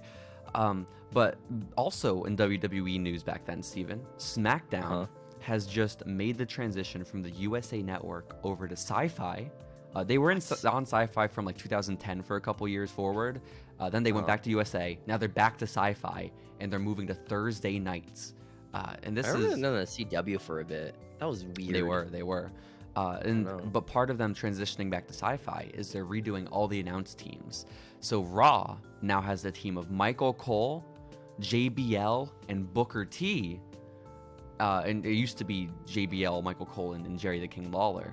But now SmackDown is Michael Cole, Jerry Lawler, and the brand newcomer, Byron Saxton. Yo, that was awesome. Hell, I love Byron. Yeah. How can you not love He's my Byron? favorite commentator. How can you not love Byron Saxton? Was this Super Show still? What do you mean? Did Super Show exist yet? Raw Or Super Show? I'm pretty sure it did by then, yeah. so there was no brand split yet, right? It was just one big roster. I think the brand split had just like fallen apart like a couple years prior. I'm pretty certain. That's such a garbage idea, by the way, just ending the brand split. Yeah, why would they ever do that? Surely they'd never do it again after this point, though, right? Yeah, right. Yeah, I think so. I think so. But apparently, I thought it was the funniest thing ever that Dave Meltzer reported that Jerry Lawler having his heart attack around this time was like really difficult for WWE management because they really wanted to take him off of Raw. But then after he had his heart attack, they felt like it would be wrong to. And so they left him on. And so apparently they were very relieved when SmackDown had this transition happen because it was an easy way for them to get rid of Jerry Lawler. Yeah. Oh, thank God, guys. We did it. Yeah. It's so sad. It's so sad. But Jerry Lawler is now Smackdown commentary. Let's go. How long did that last for? I don't remember that at all. I don't know. The commentary shit changes so much. Remember when it was Vic Joseph and Samoa Joe and Mace on commentary? For like a couple Samoa months? Joe is really good on commentary, which He really is. sucks because he wants to wrestle.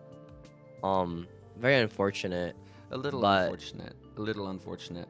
But why the fuck did they? I still can't figure it out for the life of me. I hope one day he does an interview and explains it all. But why was Mace on WWE commentary? Why was Brennan Williams on commentary? Well, he is the great Black Otaku, right? So he has Okay. experience with talking on camera, I think. I don't know. Maybe he's like a VTuber now. It's weird. I mean, that's cool. You saw his new name is Face, by the way, right? It's not Mace, it's Face. It's true that that's what Eli Drake said his new name is. It's Face.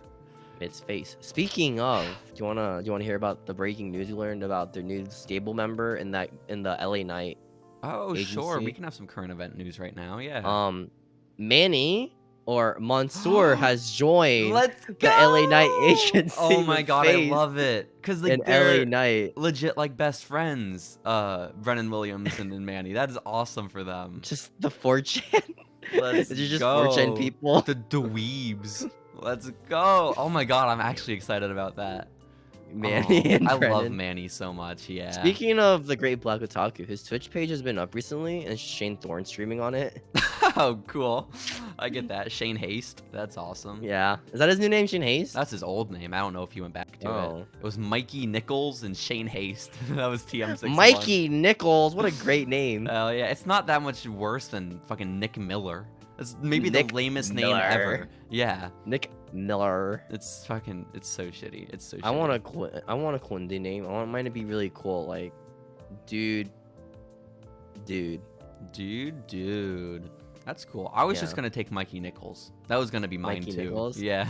Michaels Nichols. Hell yeah. Oh, I can be Mike Cole. That'd be pretty cool too. That'd be really cool. Mike I've Cole, always felt so yeah. blessed because I feel like my shoot name would work as an indie name, you know? Like Yeah. JC And then it gets Cola. deleted. Let's go. And Well, then it gets deleted by the Fed when you get signed up by them, and It people will argue would. about how your name is worse. it would because oh my god, Mhm. fucking Tom. I had no clue Tom Phillips wasn't that man's real name. Okay, that What? shit's fucked up. It's Tom Hannafan. What the fuck is That's that? a cool name. Hannah fan. You think that's cool? Cool name. Hannah fan. Whatever. I guess so. But It's me, Hannah fan. it's me, Mr. Hannafan. Cool. What up, Hannah fan? That's awesome. That is so. It sounds like awesome. a name like a coach would like say to like make fun of like their students doing like a football game or something. You know, it's like, yo, Hannah fan. Hannafan. You're so right, Hannah Steven. fan. You're so right. Yeah. I'm always right. Also, in this period of wrestling, Steven, there were a bunch Uh-huh. of rumors circulating around the woman known as AJ Lee. Okay, because she's been off of TV for a few weeks, and rumors have been Oh, running no. rampant. She's that pregnant. AJ is pregnant. But she goes to her Fucking other Twitter. people. Yeah. Should have been oh me. my. Should have been me. It should have been me for Alexa Bliss. Should have been me. I thought you were accusing AJ of cheating on CM Punk. I didn't realize you meant she was cheating on you. On me. Should have been me. Oh my god. The you're so right. 4-year-old me. Should have been me. Whose wrestling gimmick was that? It should have been me. Wasn't that someone's gimmick like just like a couple years ago? Batista's. Oh, was it? Okay. Yeah. Okay. I think, right? For the Royal Rumble spot. Even though like canonically, like kayfabe wise, it's true. It should have been him. But like it got written out That's cool. for Daniel Bryan. Did they do it for what's his face? Did they do it for Mustafa Ali after the Kofi Kingston stuff? No, he became part of the Retribution. Oh shit. It was like, you're right. yo, us indie guys like Mansoor and me, Hell we're getting yeah. screwed by this company. Hell And then yeah. he requested to be released, I get that. which I thought was I thought that was a work for a bit. Not gonna lie, like when it happened, because Mhm. that was just, like his gimmick was being underused, Mm-hmm. which is a shit gimmick when you think about it, because his gimmick is like he doesn't appear on TV. So that's cool. Yeah. Now it's it's a little true. odd. It's a little odd, Steven. But the point is, AJ Lee is not pregnant, Steven. You know, she's No. still the virgin Thank you want her God. to be. I know. Thank Of God, course. bro. She said that she loves her abs too much to ever have a baby. And instead, she has a neck injury, and that's why she's out at the moment. From what?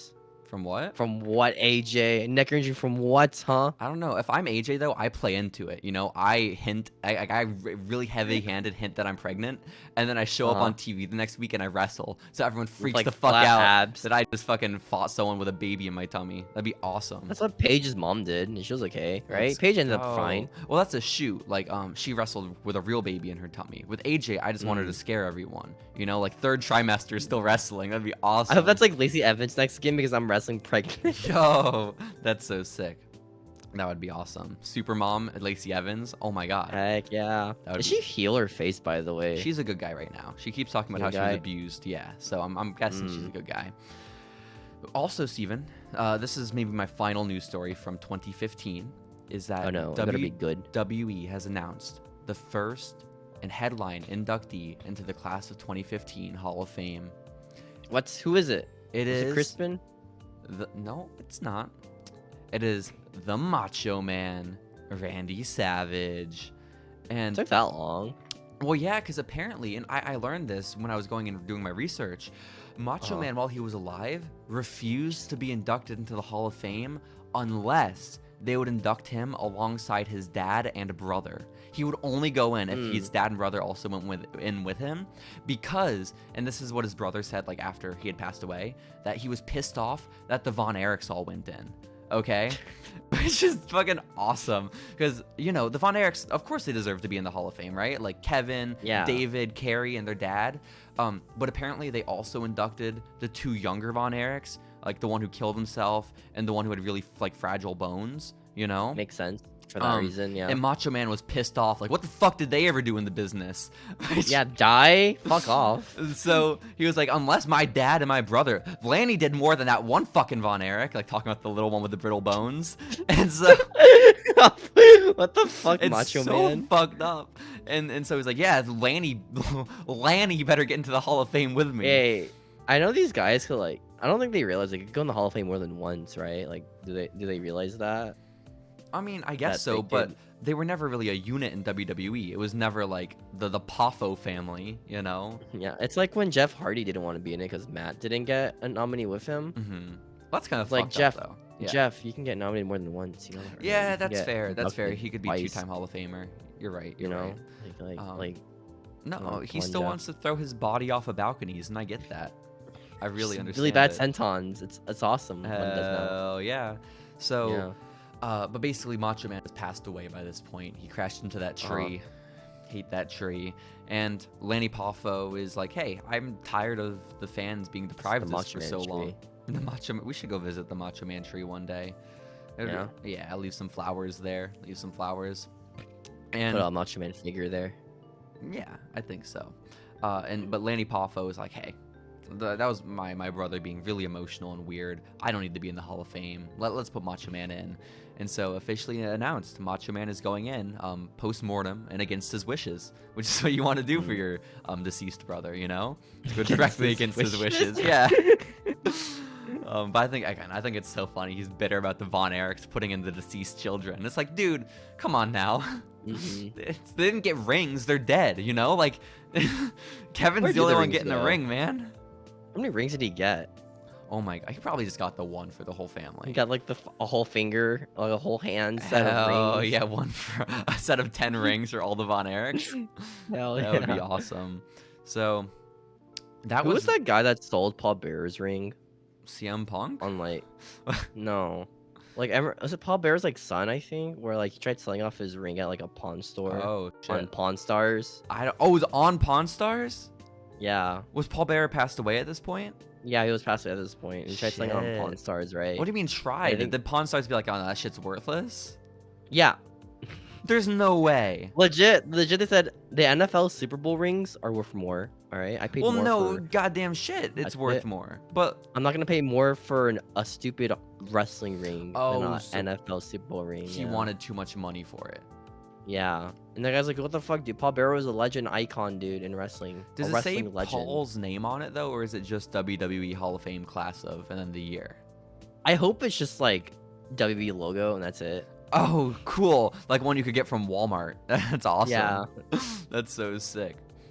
Speaking of this commemorative stuff, I want to get one of those wrestling titles with the specialized one, or it's the Undertaker or something. Those look kind of sick. Oh, have you seen those? Shit! Yeah. They released one of Randy Orton and it has snakes on it. Oh my god! You're not gonna get the New Day one with the rainbow leather. It honestly looks so. It's ridiculous, but it's kind of awesome. Is it blue metal or is it I'm trying to remember. It might be blue metal. It might actually be. You're right. That'd be kind of sick. I like the New Day's color a lot. Kind of crazy looking.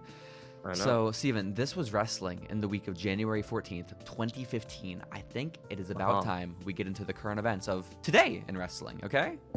Today, let's do it. Of 420.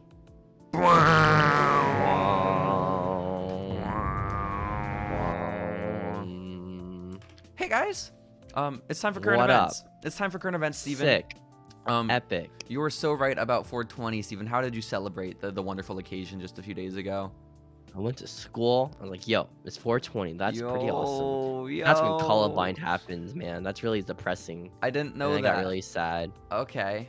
Did you like tap your classmates on the shoulder and be like, hey? Hey, do you know it's Hitler's birthday today, man? Oh, Isn't that wow. Cool? Is that for that? shoot? It's Hitler's birthday, the anniversary of Columbine, and also 420? Yeah. That's so fucked up. That's crazy. You know that? No, I did not know that. I did not know that. I think that's since like high school. Because I remember in high school, I was like a little edgy kid. Like, yeah, that's so epic and funny. Because people dying is funny, dude. Well, that's thank you for sharing that wisdom with us here at Following Lucha, Steven. We appreciate it. I appreciate it.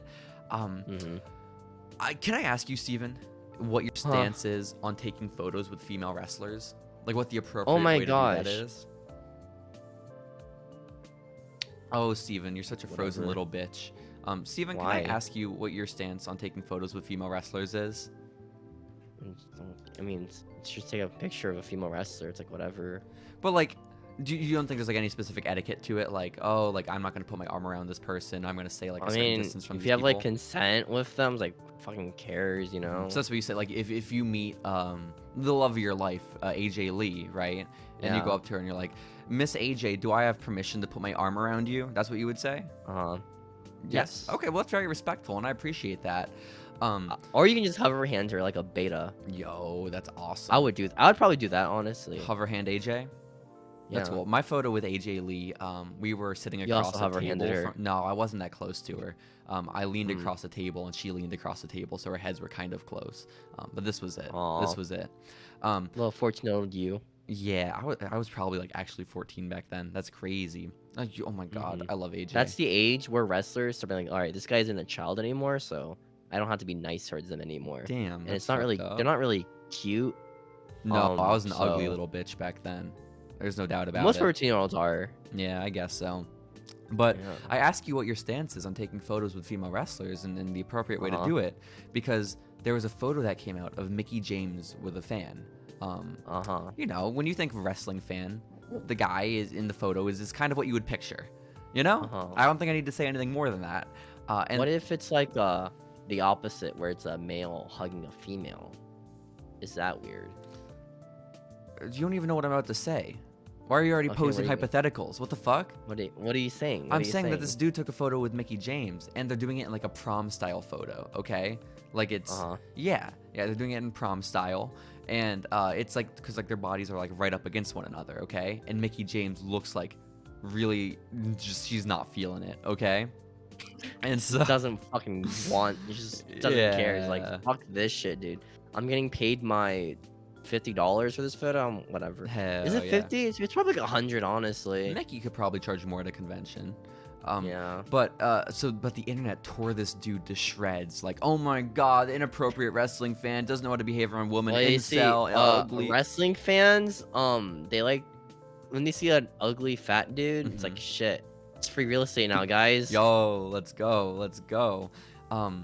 And basically Mickie James comes out after like a day of the internet just attacking this poor dude. And she's like, guys, stop, please God, stop attacking this guy. He's like a close friend. Like he's the sweetest man in the world. I was the one who asked to take this photo like this. I was the one. It was my idea. Asked for the photo. Yeah, it was me. It was me who asked for the photo. It was. She asked for the photo. She wanted a prom photo with this dude. And she was saying that he's the sweetest guy in the world and that he would never like be the one to like initiate something like that. He would never be the one to ask for something, but she thought it would be funny. And the reason she looks annoyed is because she spent the entire day like standing in heels, like in the sun, all this kind of stuff. But in the sun, what con takes place in the sun? That's awful. I don't fucking know. You know, booth all day, just in the sun, just sitting down. It's miserable. But apparently, they were at an event called WrestleMania, which is like a fundraiser. I think that Mickie James is one of the runners for, and. Basically, this fan had bid $2,000 on one of Mickie James' dresses. $2,000 on a dress? On her dress. And so... I mean, that's not as much as like the glove that Alexa Bliss wore. I'm pretty sure that sold for more. Or the whip that Liv Morgan had at WrestleMania. Is that a thing where like people just like love collecting like women's attires? I guess so. Well, the thing is, a dress isn't even an attire. Like legit, you're just buying a dress Mickie James has worn. I'm pretty sure. Like once, right? I assume. I don't know. I didn't ask her, believe it or not. But like, it's fucking man. like. I mean, good for her. Like Mickie James is making money, doing stuff for charity. But like, I would feel so weird selling my dress. You know, like, cause you know, like there aren't pure intentions when a man is offering to buy your dress. Right? Like, he's not like, oh, for the sake of charity, let me buy your dress. No, he wants that dress, charity, you know? He really wants that dress. He wants to sniff it. That's what he wants to do. He wants to do some stuff to it, but I felt so bad because, again, like, the dude has donated apparently, like, thousands of dollars to Mickie James's charity, has been nothing but sweet to her. Mickie asked for this photo, and then the internet just attacked him and, like, just harassed and bullied. The internet, they see a fat guy with a woman, it's like, incel. Incel guys. He's an incel. I feel like the word incel kind of lost its meaning, though, you know? Yeah. You want to restore it to its original prestige? Yeah, I want it to restore to incels, you know? Like celibate. Yeah, no, you're right. You're like, right. Guys just can't have sex because of, I don't know. Or involuntary celibate. My bad. Yeah, you know? No, you're so right. You're so right. And we got to work on that. That can be the... Now it's just any guy who you dislike is an incel. Is the word's meaning now, you know? It's like, come on. It lost its meaning, guys. You want to go back to the way things were, Steven. You want to... I want to go back to the tradition. Traditionalism. I want... Exactly. I want misogyny to be a thing again with the word incel. Because that's the issue here. That is the issue here. But outside of Dresselmania, Steven, other big news in the world of wrestling, in the world of media, because over on a television program, The Price is Right. You know The Price is Right. Yeah? Fuck you, Steven, for always freezing up, you bitch. You make my job so hard with this editing. And for why? Yeah? Literally for why? Why do you fucking do this? You asshole. Do you know The Price is Right? Maybe it's because of Discord lag, you know? It's not because of Discord lag. It's not. It's because I love that show. It was sick, right? It was so sick. You know why I've seen it once in my life. It was awesome, dude. Well, you're gonna have to see it twice in your life, okay? Because making Miz on it. Not the Miz. Cool. Not the Miz this time. Instead, who was on it is... Could it be a big dude? He's big. No way. His name is Big Rick. Steven Ezekiel Jackson was on The Price is Right. Did it say Big Rick on the show, or is it like his real name? You know, I only saw a screen cap of it. I couldn't find the actual video. But it looked like it exist. It was cut off because he had a name tag on, and it was cut off, and it looked like it said Ryckle, which I pray to Christ, Ryckle is not Ezekiel Jackson's real name. What's his real name? I don't know. What's Big Rick's real name? If it's Ryckle, I'm gonna cry. I'm not gonna be able to cheer for him anymore. Ezekiel Jackson. Steven, because you could really crush this for me right now. You could ruin him for me. It's Ryckle on. His name's Ryckle? Yeah. I don't know how to pronounce it. It's spelled like this. Rycklon. Rycklon. Okay, Rycklin is good. Rycklin is fine. Right. Oh my god. It just looks so weird. I'm happy it's not Ryckle. Okay? Thank Christ it's not Ryckle. So yeah, you probably just didn't see the ON at the end, probably, right? Okay, yeah. It was just, again, it was obscured. Fine. It was obscured. But yeah, so Rycklin was on The Price is Right, and we've got to check out that episode as well. Apparently he made I don't know, will we? Do people record these episodes of The Price is Right? Surely there's like a streaming network that has the rights to all of them, right? All the episodes of The Price is Right? Every episode ever. I hope so. Heck yeah. We'll have to go back and watch all of them sequentially in order to get to the Big Rick episode. Have you ever seen the episode of Are You Smarter Than a Fifth Grader, where it's with John Cena as the host, but it's made for like children, so the show kind of sucks. Damn, why does this suck? On Nickelodeon. But John Cena's there. It can't suck. John Cena's there. How could it be bad? Exactly. I don't understand. He was really good in Marine 1 and 12 rounds. Oh, Cena was? Yeah, he was. Absolutely. Yeah. Fun fact about John Cena, in Peacemaker, his dad is played by the villain in 12 rounds, I think. So apparently they're really close friends. Oh, that's kind of sweet. So yeah, that's how he got the job. Damn.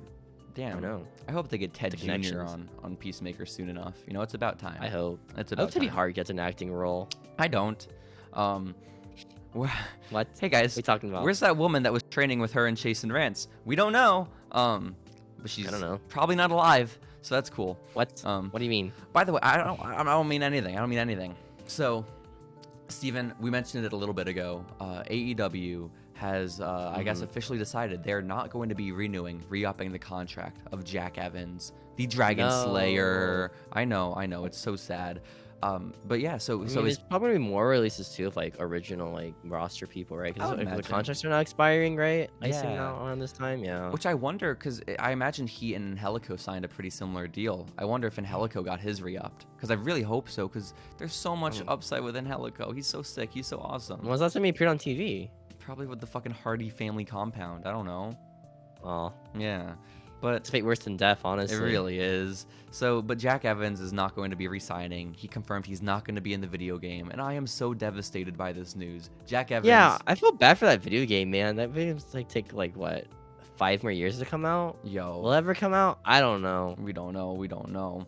But I'm just so devastated by it, Steven. Jack Evans is top. He's top 15 wrestlers. He's a top guy. He is. He is a top guy for me.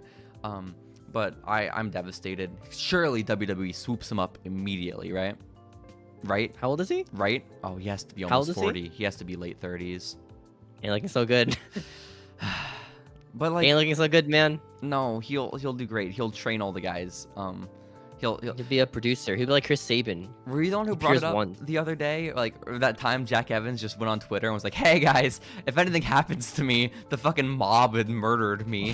That's cool. I'm dead, guys. If you guys don't hear from me in the next mob couple hates hours, Jack Evans. I've been murdered. So that's awesome. But also WWE departures, Steven. It was announced that Kushida's contract has run up with the NXT brand, and he is leaving. Dang, big loss. WWE. It's a massive loss. I'll always remember that one time he was thrown in a dumpster by the Undisputed Era. I don't remember anything else from his run. It was such a boring run. That's the thing. Like, well, I don't. But like, what do they want him to do? In New Japan, he was known for being a good wrestler, and then they. Well, you see, he won the Cruiserweight title. That legendary reign. I remember. Yeah, he lost to Swerve, I think. There was also that time he was thrown in a dumpster. He brought in Alex Shelley once. That was cool, right? Time Splitters. That's pretty cool. But don't forget too, before that, he was thrown in a dumpster by the Undisputed Era. He has a jacket like Marty does in Back to the Future. Oh wow, that's pretty cool. That is pretty badass. Back to the Future, guys. But no, people were always super high on Kushida. Kushida was the guy that even when I was really into New Japan, I didn't really care that much about because he was. Well, the thing about New Japan's like he wanted to go into like a higher division, and they're like, no, you're not good enough for the higher division. That's so fucked up. Like, what the hell? Like, why wouldn't you just move him up to your heavyweights? Like, but like, he's still kind of boring when he was with the heavy. I don't know. Does NXT have a heavyweight division? They're all like tiny in that era. What are you talking? I'm talking about New Japan, man. What the fuck are you talking about heavyweights in NXT? Talking about his NXT run. Oh, like, I thought you said in New Japan he left because he wanted to go up from the juniors. I mean, that's also why he left, right? Isn't it? I don't know. You're the one making this shit up. I don't know. No, he wanted to go higher up in the weights, dude. So he left to NXT. Wanted to bulk up.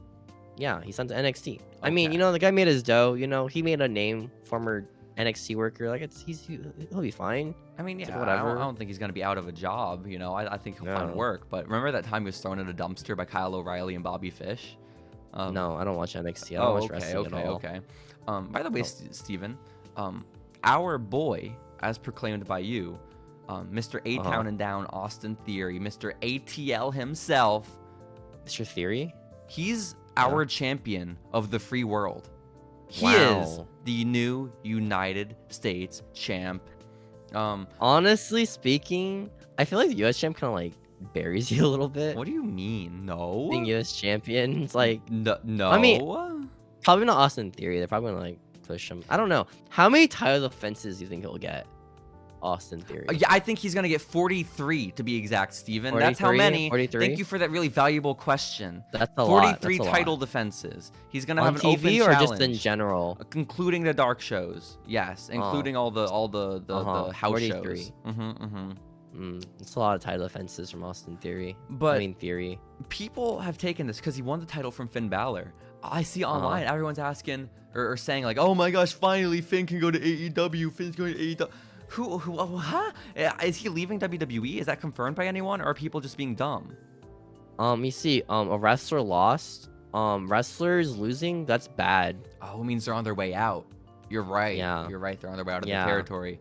Yeah, like Sami Zayn, that guy is gonna leave soon because why? He lost. No, he didn't. He lost to Johnny Knoxville once. Remember that? Oh, true. That was a burial, dude. He lost to Johnny Knoxville, man. Oh my gosh. And that's why he keeps having all his matches end in count out. He needs to do like these like epic 5-star 50 long matches with his really shit like injuries holding him back, you know? Why are you sound like such a smart right now, Steven? What the fuck? Why are you trying to talk? Smart. Why are you trying to talk about this? Why are you trying to talk about wrestling like this? What the fuck? You're the smart here, dude. Okay. This is what people are saying on Twitter. Is Finn Balor leaving? Yes or no? I just need an answer. I just need to know. Not. Steven, drop the scoop right now. Drop the scoop? Yes. Probably not. So he's staying.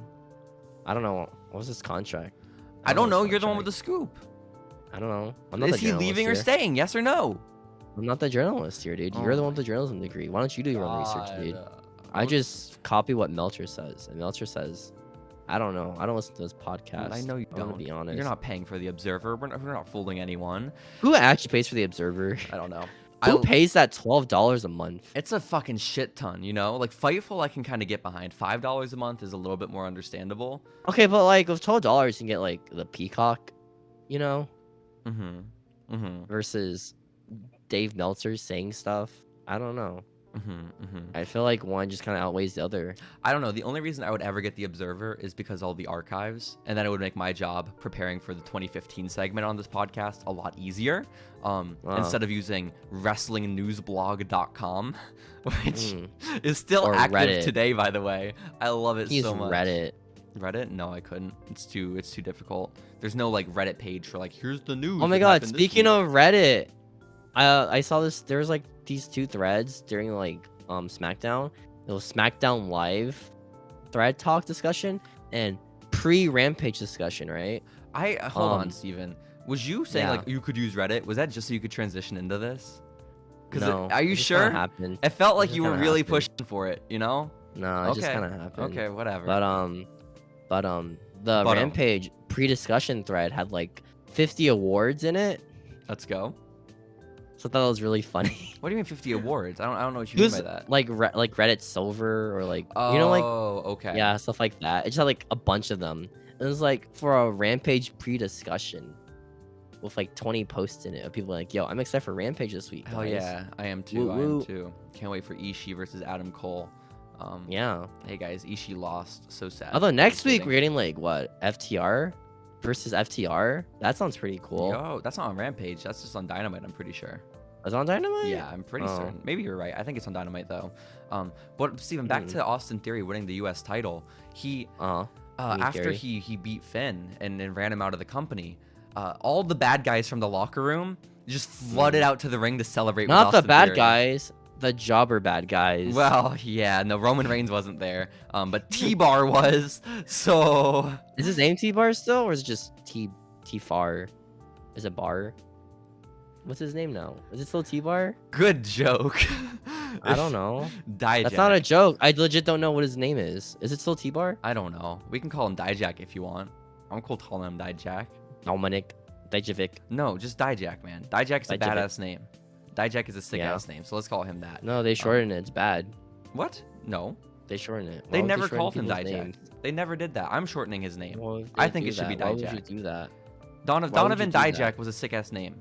Dominic Dijakovic sucks ass. You know? It's me, Dijakovic. Yeah. Yeah, exactly. Dijakovic. Exactly. You know he's in WB2K22, but only for like the story mode. You can't play as him. I saw you that. Only fight against and him he's in like story going mode, on his Twitter campaigning for them to unleash him in the next DLC, you know? which makes no sense because they made the model, they made the entrance, they made like the special like announcer stuff for him, and they just don't let you play as him. Yo, we need to start a campaign. Free T-Bar. Oh right my god. now, okay. Speaking of my rise, my save file got deleted, and I don't want to play that ever again. No. I don't know. I spent like 10 hours making playing it. Like, oh, this is okay. Like it's fine. It's just a shit wrestling game. I might as well try to have fun. You were I bought so it. down on WWE 2K22. You were so excited about it. JC, should we buy it? JC, should we buy it? It's pretty fun. I like it. I like having custom characters in it. Yeah, but every time we talk about the gameplay, you're like, it's not good. It's a shit wrestling game. It's like, dude, what do you mean? Fuck? I never said that. You said it last week on the podcast, and you said it just now. No, I didn't. You said it twice in the last week. No, I didn't. Yes, you did. I said the My Rise story mode is garbage. Okay. Have you played the My Rise last one? week? It's I not remember story mode. last week you said I don't even like. You said I don't like playing the game. I just like the customization. No, I said watching I don't play the game that Squidward much. fight Elmo. No, I said specifically I haven't played the game that much. I've been watching people play the game, like the computers play the game. That's what I've been saying. I'd also just recently unlocked Dominic, so I might be playing it more because I'm a big fan. Yeah, I might be playing it more now, guys. I got Dominic Mysterio, so yeah, well, that makes a lot. I don't know of why sense. I don't know why Dominic was unlockable. Cause like he's like one of the last unlockables you get in the Rey Mysterio like mode. That's awesome. He's a big deal. It's Dominic with his 77 overall average. I'm pretty sure. Let's go. The final unlockable. Damn, I need to play with you again now that Dominic's there, Steven. What the fuck? We absolutely need to. Dominic. We absolutely need to. Dominic is so cool. By the way, we mentioned earlier that this week one of the big happenings was April 20th, and I'm gonna focus more on the common celebration, not the ones you were talking about, because on WWEshop.com they released a brand new T-shirt to celebrate the festivities of 420. It was an RK Bro T-shirt, Steven, in the style of the Austin 316 classic shirt, and it said RK Bro 420, and on the back it said I just smoked your ass. That's so funny. It's a great shirt, you understand. And I feel like this is I texted you about it at the time. I feel like this is one of those shirts that I'm not going to buy, but I am going to regret in 10 years not having the stupid 420 RK Bro shirt. It's going to be really expensive a year from now. That's the thing. It's going to be like the Jerry AJ shirt, you know? The Y2AJ shirt? Yeah, it's me. Oof. Go. Prices, stonks, up.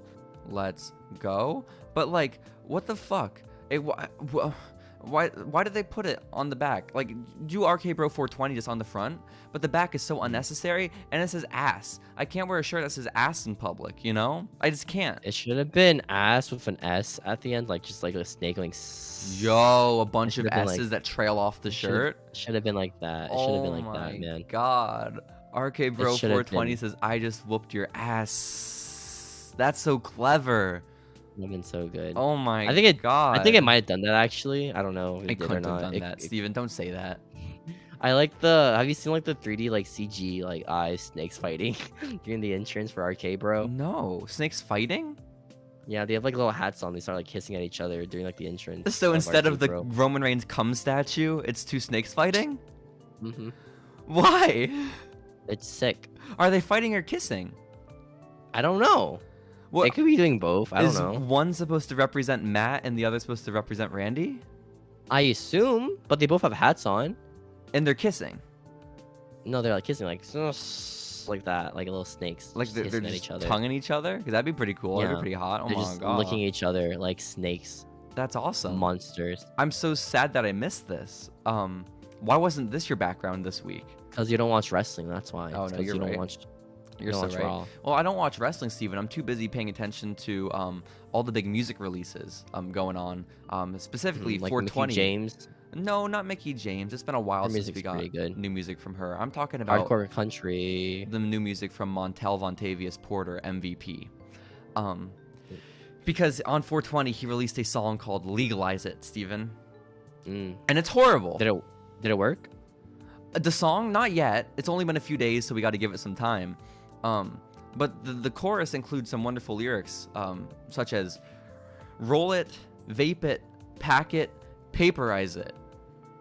But it's said in like a really shitty voice. Like it's MVP obviously singing, but it doesn't have a voice for rap, you know? Which is tough. It's hard not to have a voice for rap. But he doesn't have one. It's horrible, and I hope you understand. Are we on the same page?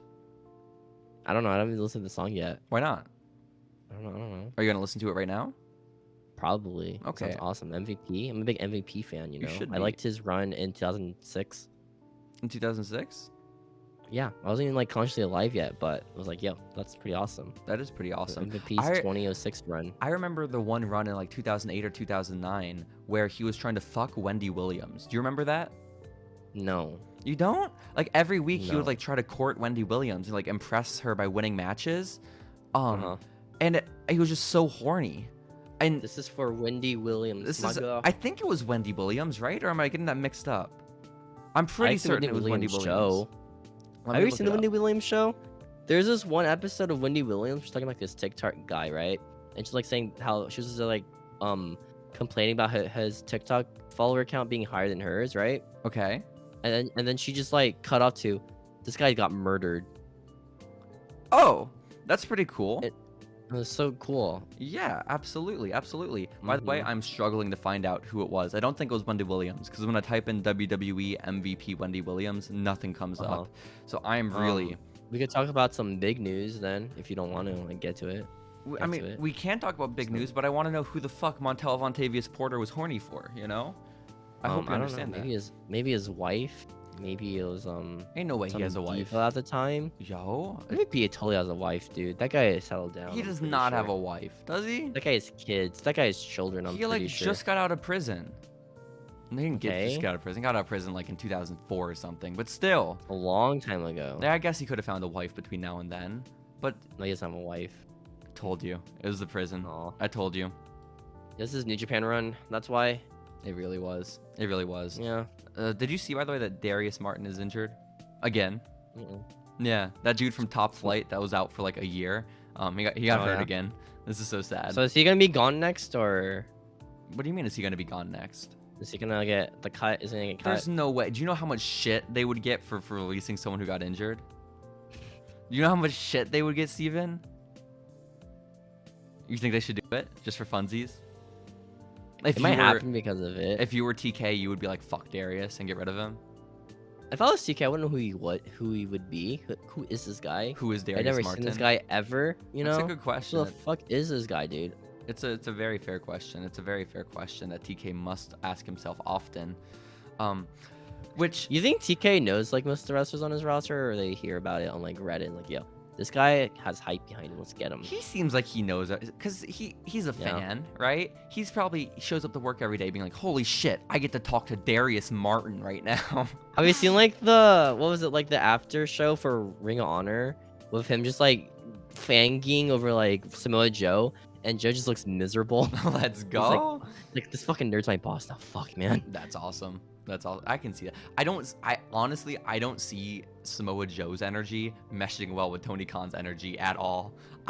No, it seems like it would clash a lot for those exact reasons. He's just a chill dude, isn't he? Fuck, this fucking nerd's my boss. Like a chill dude who's like kind of arrogant, you know? Like Joe seems like he doesn't put up with bullshit, right? And I feel like Tony Khan likes video games. He's a gamer. Samoa Joe's a gamer? He's a gamer. Yo, what games does Samoa Joe play? Fighting games, I think. Apparently. God, good for Joe. I don't remember. Good for Joe. But we have other TK news to get to, Steven, because he announced this past week. He had a big announcement on Dynamite, and we ended up hearing that this massive announcement that would take over the world of wrestling is that AEW is having a crossover show with New Japan Pro Wrestling. No freaking. Speaking of people looking unamused with Tony Khan, the CEO of like New Japan looked so like confused when he came out. Oh, to announce the crossover? Yeah, that's he looked badass. so miserable. He's like, "Fuck, let's go. This is the crowd. Shit. This is it, guys." But no, they're gonna do a crossover show in Chicago in June, so just a couple months away with New Japan Pro Wrestling. They haven't announced many details, but yeah, they had the president of New Japan there to announce it, and they also had. I think every match is gonna be AEW versus New Japan. I think. I mean, I don't know. I think someone reported that, but I think it was not credible. That's what I saw. Who the fuck knows? I don't know. I don't. Every source is credible in wrestling, dude. You know what? You bring up until they're proven every wrong. Source. You know, it's what Dave Meltzer does. It's like what sometimes Dave Meltzer would be like, "This thing is happening," and like a week later, be like, "It might not be happening." Plans change. Plans change, guys. Plans change. That's how you say it's credible. What do you want? I only have one request for because the show is called Forbidden Door, by the way, NJPW and AEW, which is good. I'm glad they're finally putting that phrase to fucking rest. You know, like, we'll leave it at this event, and then we just move on. We can move past it. But I have one request, and that is that Evil is in attendance. I don't need him to wrestle even. I just need him to be there in the arena. I want Evil in America, and I need him here now, Steven. I think this is going to be the start of New Japan taking over AEW, where in the end of this, New Japan will gain more from this event by eventually selling to the other side of the world by starting with AEW and taking over it by buying it out. Oh my gosh, you think so? You think New Japan has that kind of power? Yeah, I think you're right. It's a long con for them to take over the American market. I think you're right. Who would they push as like their American guy? Not Kenny Omega, that's for sure. No, probably Jay White. You know, that tried and true American, Jay White. Yeah, Jay White. Maybe Tony Storm. Tony Storm, that's a pretty good American. She's my favorite American. You know? Yeah, I think so. So I guess I'm looking forward to the show. Do you have a dream match, Steven, that you're looking forward to? Oh my god, a dream match. Jeff Hardy versus CM Punk, dude. Oh my god, what a dream match right for the Forbidden Door show. It's like when Cody left, like, oh man, we could have got Cody versus CM Punk, man. Oh my god. What if they do that? What if they do some dumb shit like that? It's Hangman Page versus Punk in like the main event there, but like they have Tiger Hattori as the referee, and so like that's the New Japan crossover. No, just awesome. They're in a manager role. Who's a manager for New Japan? Like just any manager. Oh shit, Ghetto. Ghetto. He's gonna be the one at the ringside or something, just to stand there. Just standing there. That's awesome. Yeah. Oh no, we need Muffin Ass. Muffin Ass needs to be there as the valet for Punk. Oh my god. Oh. Sick. Oh, I can't think of a more exciting duo in wrestling than Muffin Ass and CM Punk. What a dream match, dude. Oh my god, them versus Rhea Ripley and Buddy Matthews. Oh my god, Steven. We should be in Tony's ear. We need to get to TK. We really should. We got ideas and they need to be shared with the world. We just need to become a credible source. Am I credible? Make one prediction. If it's right, we're in. We're credible, man. My prediction is Muffin Ass is at Forbidden Door. Okay? Yeah? That's Muffin my Ass prediction. is forbidden. Yujiro is not there, by the way. Yujiro Takahashi is left at home, but Muffin Ass is definitely there. I hope they just bring all their mid-card acts. No main eventer comes over to America. It's just all like the shit mid-card people. Damn. So where does Evil fall in that category? He is former IWGP heavyweight champion. He's like mid-card, you know? Upper mid-card? He's like a Dolph level? It's like a Dolph. Okay, I can appreciate that. Robert Roode, kind of, you know? Robert Roode is not upper mid-card. Robert Roode is fucking lucky to be mid-card when he's not in a tag team, dude, okay? Robert Roode is awesome, dude. Okay, that guy won 2 tag team titles. He won 1 US run. That's it, I think, for him. He was in Beer Money, so that's cool. You know, he had an NXT run where his gimmick was, I'm the most WWE guy here. Yo, that was cool. But he had a cool theme song, so it was okay. You know, he had a cool theme song, and he could fight Shinsuke Nakamura in as many boring matches as possible. And we still appreciated it because, you know, it's NXT. And he had a cool song. He really did. Yeah. But that wasn't the only major announcement from Tony Khan this past Wednesday, Steven, because apparently after Dynamite went off the air, TK came back out and announced to the live crowd, guys, thank you for staying.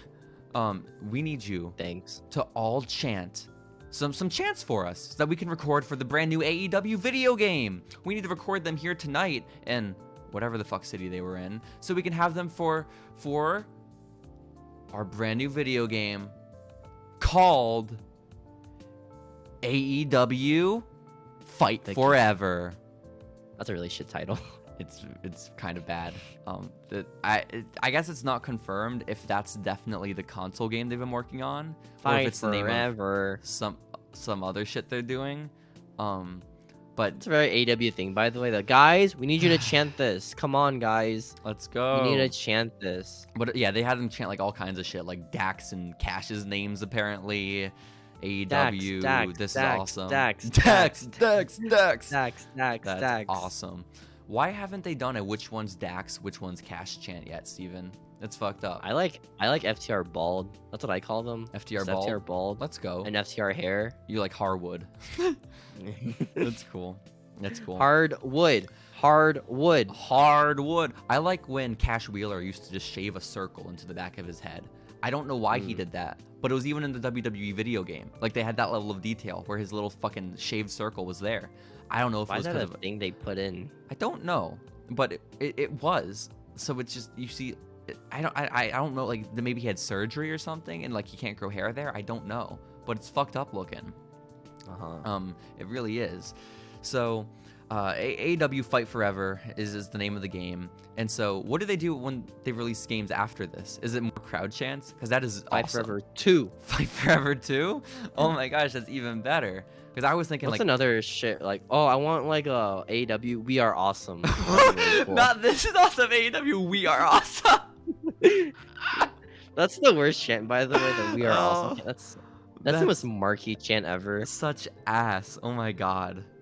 We are awesome. We are awesome. That's horrible. AEW beach ball. Beach ball? Oh my god. Beach ball. AEW fuck that beach ball. That'd be kind of fun. That'd be kind of fun. Heck yeah. Let's go. Let's go. I think you nailed it. I think we are awesome is the way to go. Yeah. I think so. But no, Twitter. AEW on TBS. AEW. That's my game. Very funny. Very funny. That's the name. That's the name. So we got a lot of leverage. We got years of this franchise to look forward to, I think, Steven, which is exciting shit. Also, Tony Khan announced he has officially hired an IT department, an IT team, to look into all the anti-AEW bots, which is good that now after he made the announcement. I told you it was a shoot. I told you it was real. You thought he was joking. No, he's being serious, dude, about the bots. The bot invasion is happening. I guess so. He needs the IT professionals to look at that. He really does. He needs them. But he hires like a team of IT people to not do IT work. He just needs people to look after these AEW hating bots. And then when the IT team discovers that they're not bots, he hires them to create a bunch of bots to sort of justify what he's already said. That'd be awesome. I think that'd be the way to go, Steven. But why the fuck did he make that statement? Why the fuck did he make that tweet if he hadn't already looked into it? Like, you know, I feel like this is the type of thing we check on first. Analytics team. I guess so. I guess you're right.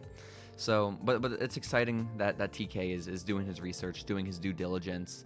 But also on AEW television, Steven, did you know that Sammy Guevara is a bad guy now? What? Yeah, no like, way. They've gone all the way. They've been like, okay, fuck it, we're going with it. And that's something I appreciate from AEW. They can put up a little bit of resistance at first, but when the crowd is being like, hey, no, we're taking you here, they tend to just sort of follow. And so they're going all in with Sammy Guevara being a little shit dick, which is kind of fun. I mean, he's such a natural heel, you know? He is. But basically, what he's saying now is, the only reason you guys are booing me is because my girlfriend, Ty, is super hot. Which, kind of true. Is it? Is it true? Yes, it's true. You don't think Ty Conchi is a beautiful woman, Steven? Pretty weird stuff. No? What do you mean? He said some pretty weird stuff on a podcast that doesn't exist anymore. What are you even talking about? I never heard this shit in my life. Yeah. Was it Miley Cyrus that he said it about the second time? I think it was Miley. I think it was. Wow. So Sammy Guevara, he says, guys, you only are booing me because I am with a really hot girl, and also you only have one option of what you can do, and that's be mad, which I was incensed by. I was pissed off when he said this because he is just stealing the Miz's gimmick. He is just stealing the Miz and Morrison's gimmick, okay? They're the ones who created... Stealing Cody's gimmick on innovated Twitter. Be Jealous. I know, yeah. Honestly, Sammy Guevara, not an original bone in his body. Simply, he's just a ripoff of the Miz and Cody. Sammy Guevara is. Just a ripoff of them, dude. Hey, like, Ty Conchi, Maurice, come on now. It's... Come on. Literally such not American blatant. women? Come on. Literally just a carbon copy. But I'm pissed off. He just stole Be Jealous. And I'm not okay with that. You know, he can't do that. He can't do that to Jomo and The Miz, okay? I would hope you're on the same page and you're as passionate about this as I am. Are you not? You know what's bigger than this? Surely nothing. Ric Flair wrestling Jay Lethal. And by wrestling, I mean they did stuff in a ring. I don't know what you're talking about. Cool. There's this video on Ric Flair released of him having like a wrestling match with Jay Lethal in front of a crowd, or just like in his home? It was just in his home for Ring of Honor, and people are like, yo, I'm excited for Ric Flair to come back in the ring, guys. This is gonna be awesome. What do you like? This Ric was Flair's recent, or coming is this back. like years ago? This is recent. Oh, There's just footage of him just taking a bump, like a body slam. those are two very problematic people hanging out together, you know? Wow. Yeah. What do you mean? That's crazy. That's crazy. But also, Steven, and I was gonna say in WWE news, but I guess it's not. It's kind of in free agent news. Windham has taken to Twitter. The former Bray Wyatt. Windham. Windham. And he's been putting out some cryptic tweets. Okay, he's been putting out some cryptic tweets lately, but they're bad. Okay, because they're all accompanied by like these little edgy drawings that like a 14-year-old in high school would make. You know. But Tim, Like the technical skill isn't there, the shading is off. Like they're bad drawings, and it's accompanied by like just the edgiest things ever. Like one of them says, oh, what is that? I have it written down somewhere. gamer. Oh, he says, I do think it's true that he who makes a beast of himself gets rid of the pain of being a man. Poetic. And if you become the machine, you don't have to feel it all. You become Brian Cage. You don't have to feel it all. Honestly, yeah. He's just promoting Cage's gimmick. That's kind of awesome. He wants in on Tully Blanchard Enterprises, because I kind of do too. Oh my god, what a stacked team. Khan, Brian Cage, and Windham. There's nothing more stacked, Steven. There's nothing more stacked. But I guess the rumors going around are that Windham is asking for too much money. Which it's like I don't blame him. How much is too much? I mean, like that guy sold a lot of merchandise. Yeah, you know? he's awesome. Like Bray Wyatt is also. I mentioned Jack Evans being in my top 20. Windham is definitely also Top in 19. my top 20. Yeah, he's somewhere. Everyone's in there. my top 20. What's everybody? I love him. I love him so much because I love him. he was so cool back I in want to like. kiss him. I want to marry him. You want to kiss and marry Windham? He was cool until he wrestled. How do you? No, I even me. like his wrestling matches. Wait, Yeah. but you would do that to JoJo? You would kiss Windham even though he's committed in a kiss. relationship? I mean, he's done it before in No, the past, you know. That's fair. You bring up a good point. You bring up a good point. Wow, Steven, I didn't know you to be the homewrecker type. That's crazy. I don't know. Maybe he's the home wrecker. Maybe he's the one doing the home wrecking. Maybe he is. You know. Maybe he is. Or Some might say, I don't know. He already broke his home. You know, Theoretically, with Randy Orton I'm gonna breaking wreck his house. any home. It's gonna be Trevor's. Okay, I'm going after that ring announcer. I am. I'm going after Trevor. But like, I would. You know what? I would wreck Trevor's home, but then I'd still be really friendly to him. I'd still like invite him out to dinner every once in a while. Give him a Switch. Yeah, give him a Switch. Invite him over to the house. I wouldn't get him a Switch. I would get Switches for his kids. That's what I would do. Have you seen the video of like Ricochet and his Mustang be like doing like an Instagram live? People just like shitting on him, and the guy's like comments like, "Why you bald?" And the guy's like about to cry from all these comments. He's doing Instagram live, and one of the comments is, "Why are you bald?" And he reads it out. He's like, "Why you say that? Why you say that shit?" He was about to cry in his Mustang, dude. Oh, poor Trevor. Poor dude. He has a Mustang. It's like wrestling for like on TV in front of like millions of people with like millions of dollars. The guy's like crying over like, "Why you bald? Why you bald?" Dude, I'm gonna steal that. I'm gonna steal his girlfriend. I am. If it's the last thing I do, I'm gonna steal his girlfriend.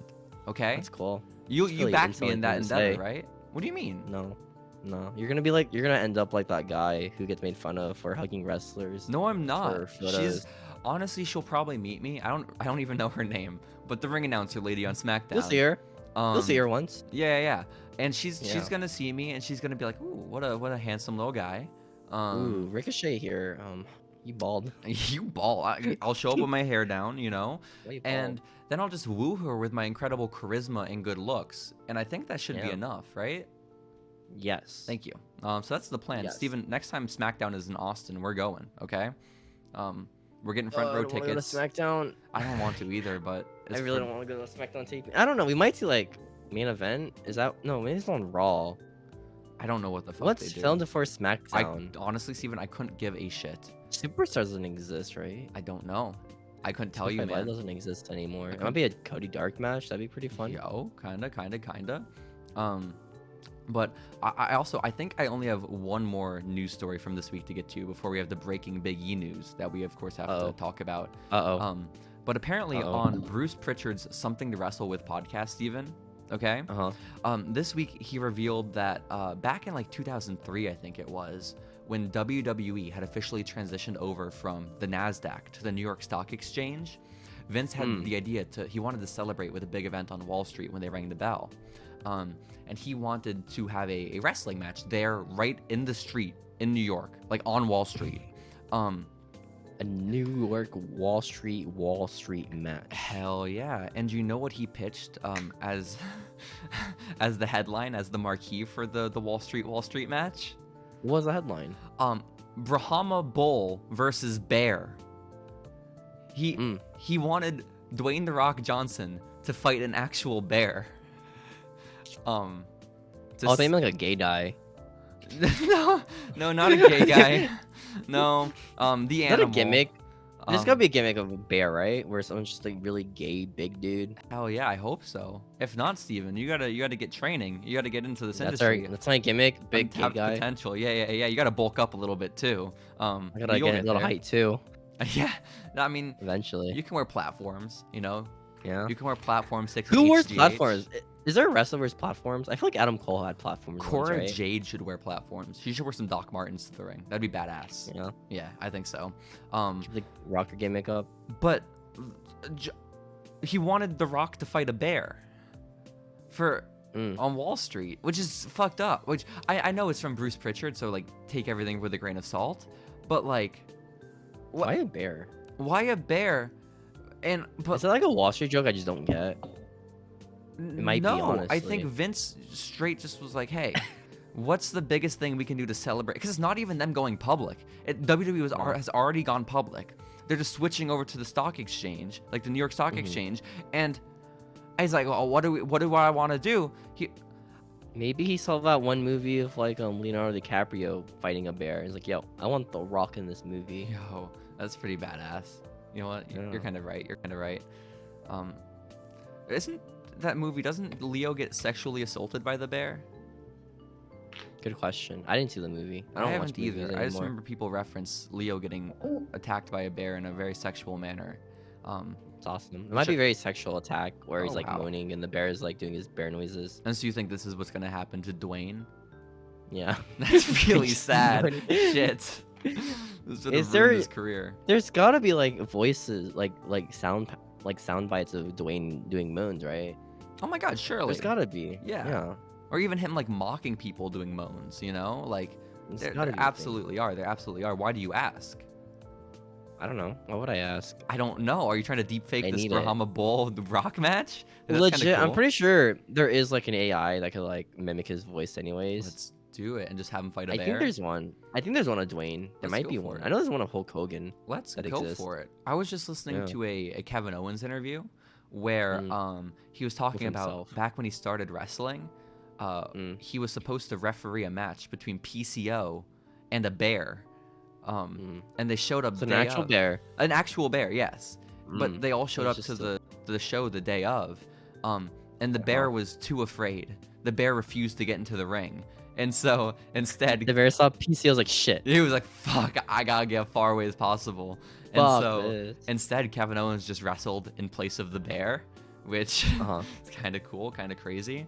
But imagine PCO versus a bear, us having that match. That'd be awesome, you know? Just all of history, and it didn't happen. I'm a little saddened by that fact. With like the eye patch or like the little cross thing?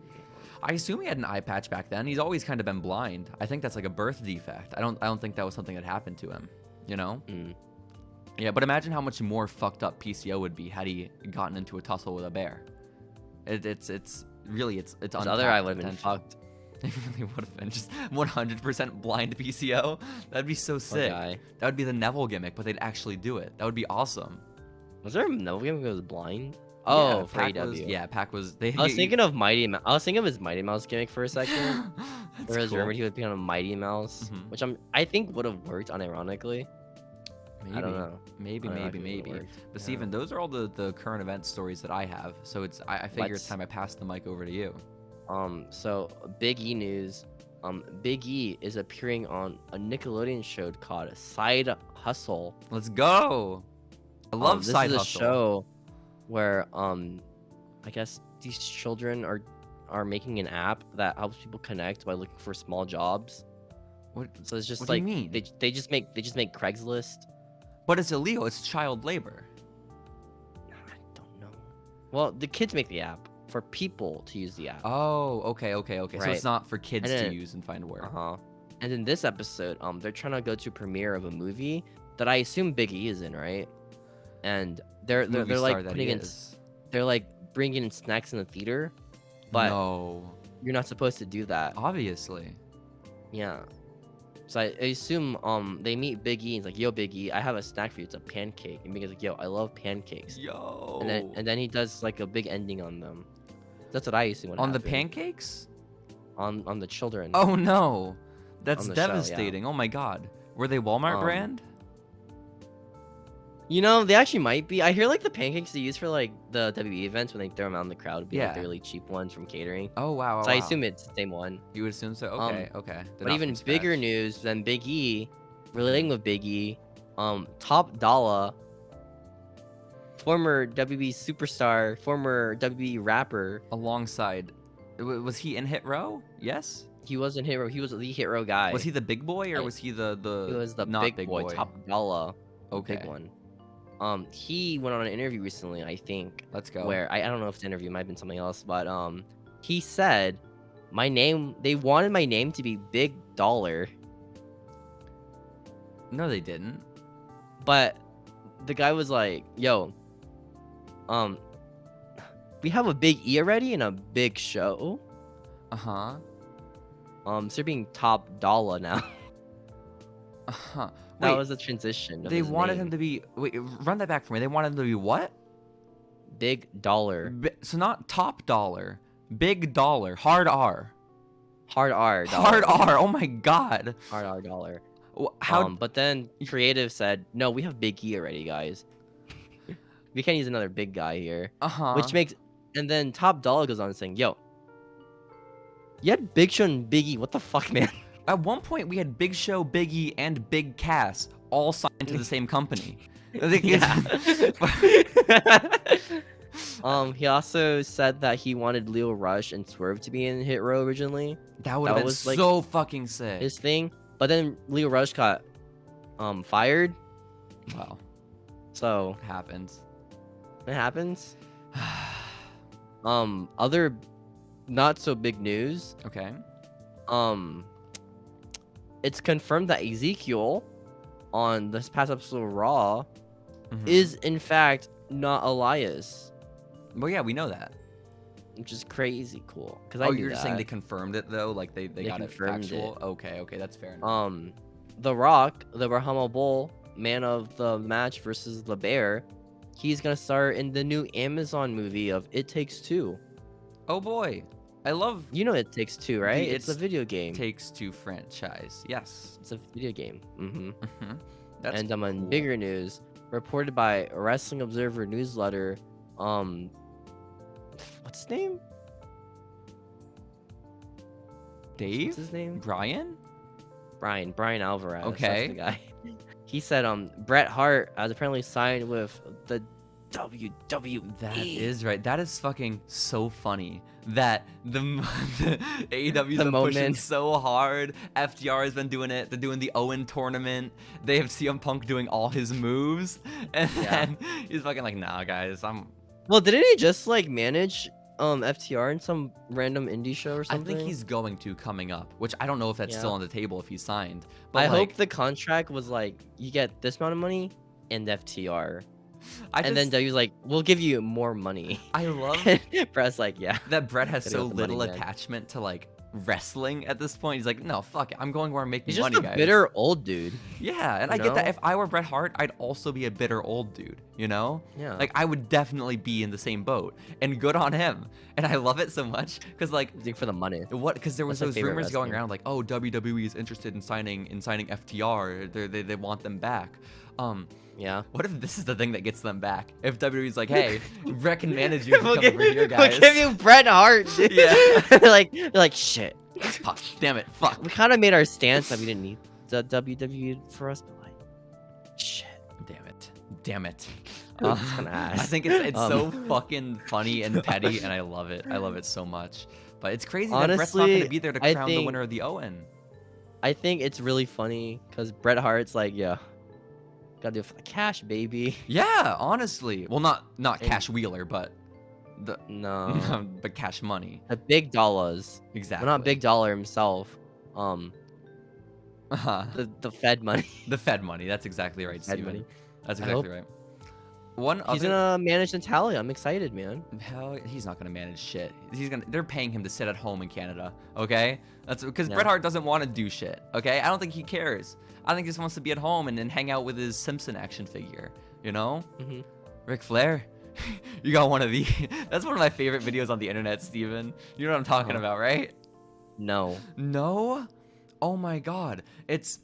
Someone paid Bret to do a cameo, and the cameo is just him shitting all over Ric Flair. And he's like, he's holding his Simpson action figure, and he has it on his TV, him on The Simpsons, like paused on the DVR. And he's like, Ric Flair, you think you're so great, but you don't got one of these. And then he flips his television on, and it's him on The Simpsons. Yo, awesome. I'm pretty sure Ric Flair's appeared on The Simpsons, right? No, I don't think so. I'm pretty sure that's happened. No, surely not. Let's look it up That right really now. make Look this, it up, this Jamie. video quite pointless. That would make... No. Oh, man. He wasn't on? He was not. Thank Christ. But Bret was, in fact, an action figure on The Simpsons. Let's go. How much is that action figure? Because that's something I would definitely buy. $339. Never mind. I would not buy that. Also, Steven, did you see... I forgot about this, but I have it written down in my notes, like, really small. On SmackDown this week, there was a rematch between Butch and Xavier Woods, right? And last week on SmackDown, Pat McAfee called Butch the rabid Wolverine. I was gonna talk about that, but then I kind of forgot. Which for obvious reasons. David got really mad. Yeah. You know. Again, obvious David's reasons were that maybe not the best option in the world. So this week, he is instead being called the rabid Chris Benoit wildebeest himself. Oh shit! No, you're right. Straight up. You're right. He's like Chris Benoit over here, man. He's fucking up God. Xavier Woods right now. Oh my god. Now he's now called the rabid wildebeest. Which is so shitty. What do you... A wildebeest? Rabid rabbit. That's what you call him. Wabbit wabbit? So Wabbit wabbit. They have Jackson. Wasn't that like Roman Reigns' gimmick for a bit, just saying like Looney Tunes like catchphrases? I think he did it one time, but I'm okay with that being his gimmick, you know? I hope that was like he was very personally attached to the Suffering Succotash. To a point where like now, top of the company, he's the guy everyone kind of loves and appreciates him. He brings it back. And every week he's like, acknowledge me. Speaking of our Oos, speaking of him, okay. Season 2 of Little Rock came out, right? Young Rock. And is it Young Rock? Little Rock is a city in Everybody Arkansas. hates Rock. No. Everybody. In this episode, The Rock is a teenager, right? Because they have like 3 portions of the show, where he's a child and a kid, and a teenager. And in the teenager version, he's like watching one of his relatives in a match, right? And there's this little child, and he's like, "I want to wrestle too. Acknowledge me!" And he points to the camera, and it pauses, right? And The Rock comes up and says, "This is Joe, former WWE superstar Roman Reigns." This is leaky. This is leaky.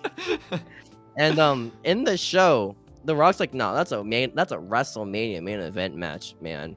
Oh yeah. And that's the last we see of Lil Oos. So, oh my god, it's the last we hear of him. Oh my god, Lil Oos. That's devastating. That is devastating. One day though, one day. One day. Steven, yeah. Do you have any other news stories, or do we think it's about time to wrap things up on this episode of Following D'Lo Lucha? Brown believes that Impact Wrestling has the best women's division in the world. Dude's a producer for them. No shit, he thinks that. Tony Khan does not believe the same about his women's division, though. Nor should he. And he is the producer for them. Yeah, kind of true. That's it. Okay. Let's talk about Killer Cross and his hair. I don't give a shit. It looks nice. He looks better than being bald.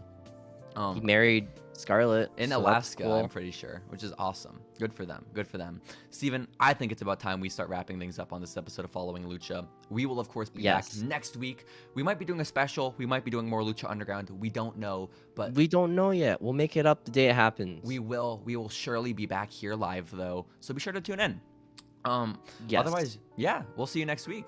Follow us on Goodbye. TikTok, Instagram, Twitter, at Following Lucha. Send us an email if you want. Leave us a rating. Leave us a review, please. What's our email? It's followinglucha@gmail.com, Steven. Awesome. Now you know what to email us. Yo, and if you are listening somehow, if you're on YouTube, please like this video. If you're on Spotify, give us a rating. If you're on iTunes, also give us a rating, okay? If you give us a review, we're going to read it. If you review our podcast, we're going to read it on the air, okay? Should talk us. Exactly. So again, we'll be back next week. Until then, goodbye.